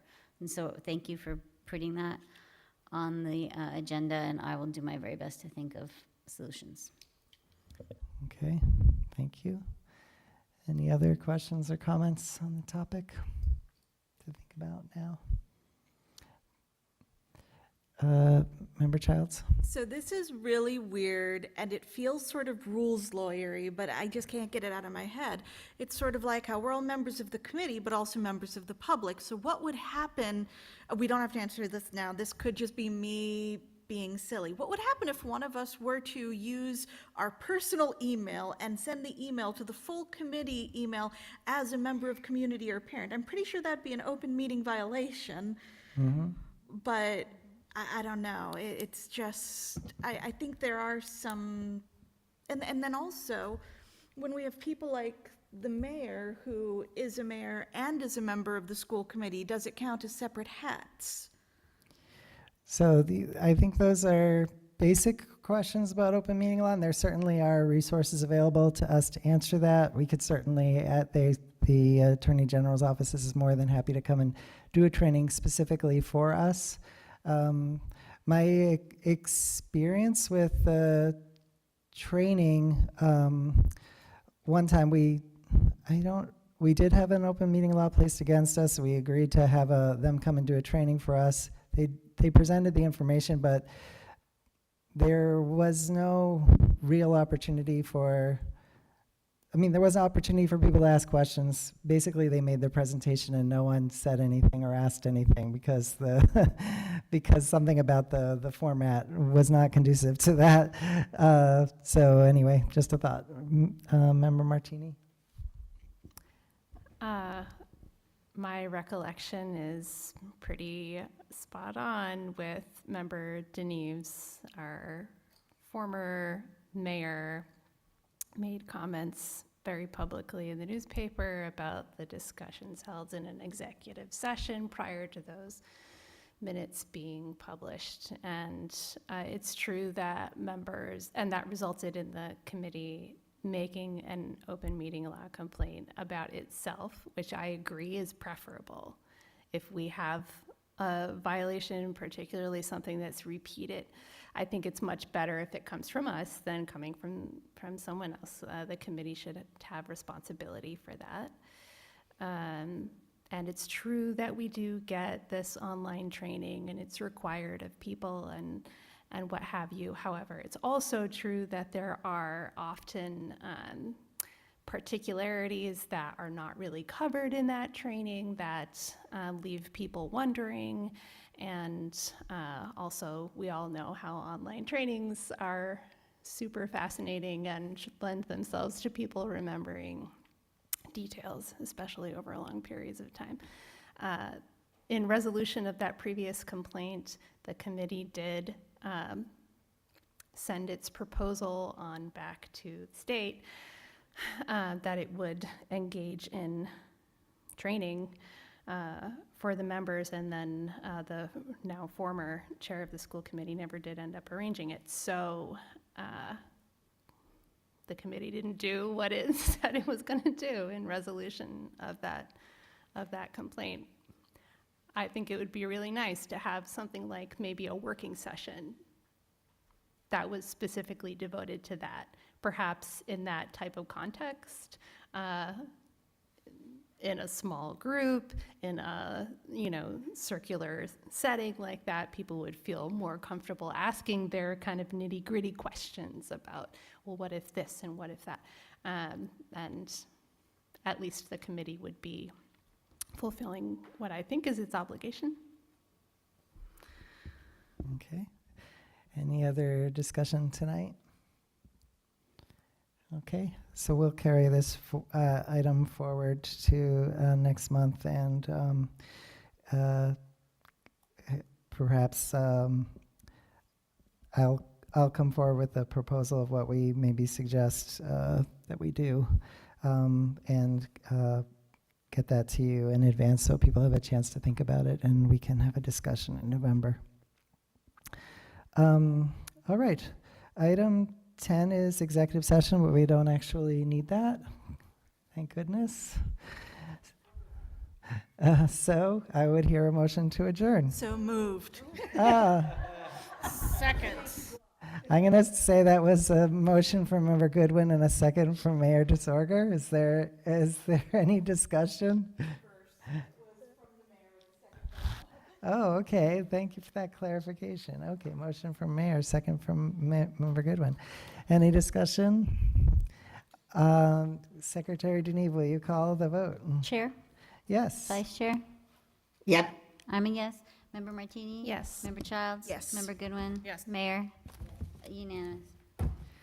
Thanks, everybody, for hanging in there. Long night. Appreciate your work. Good night, folks.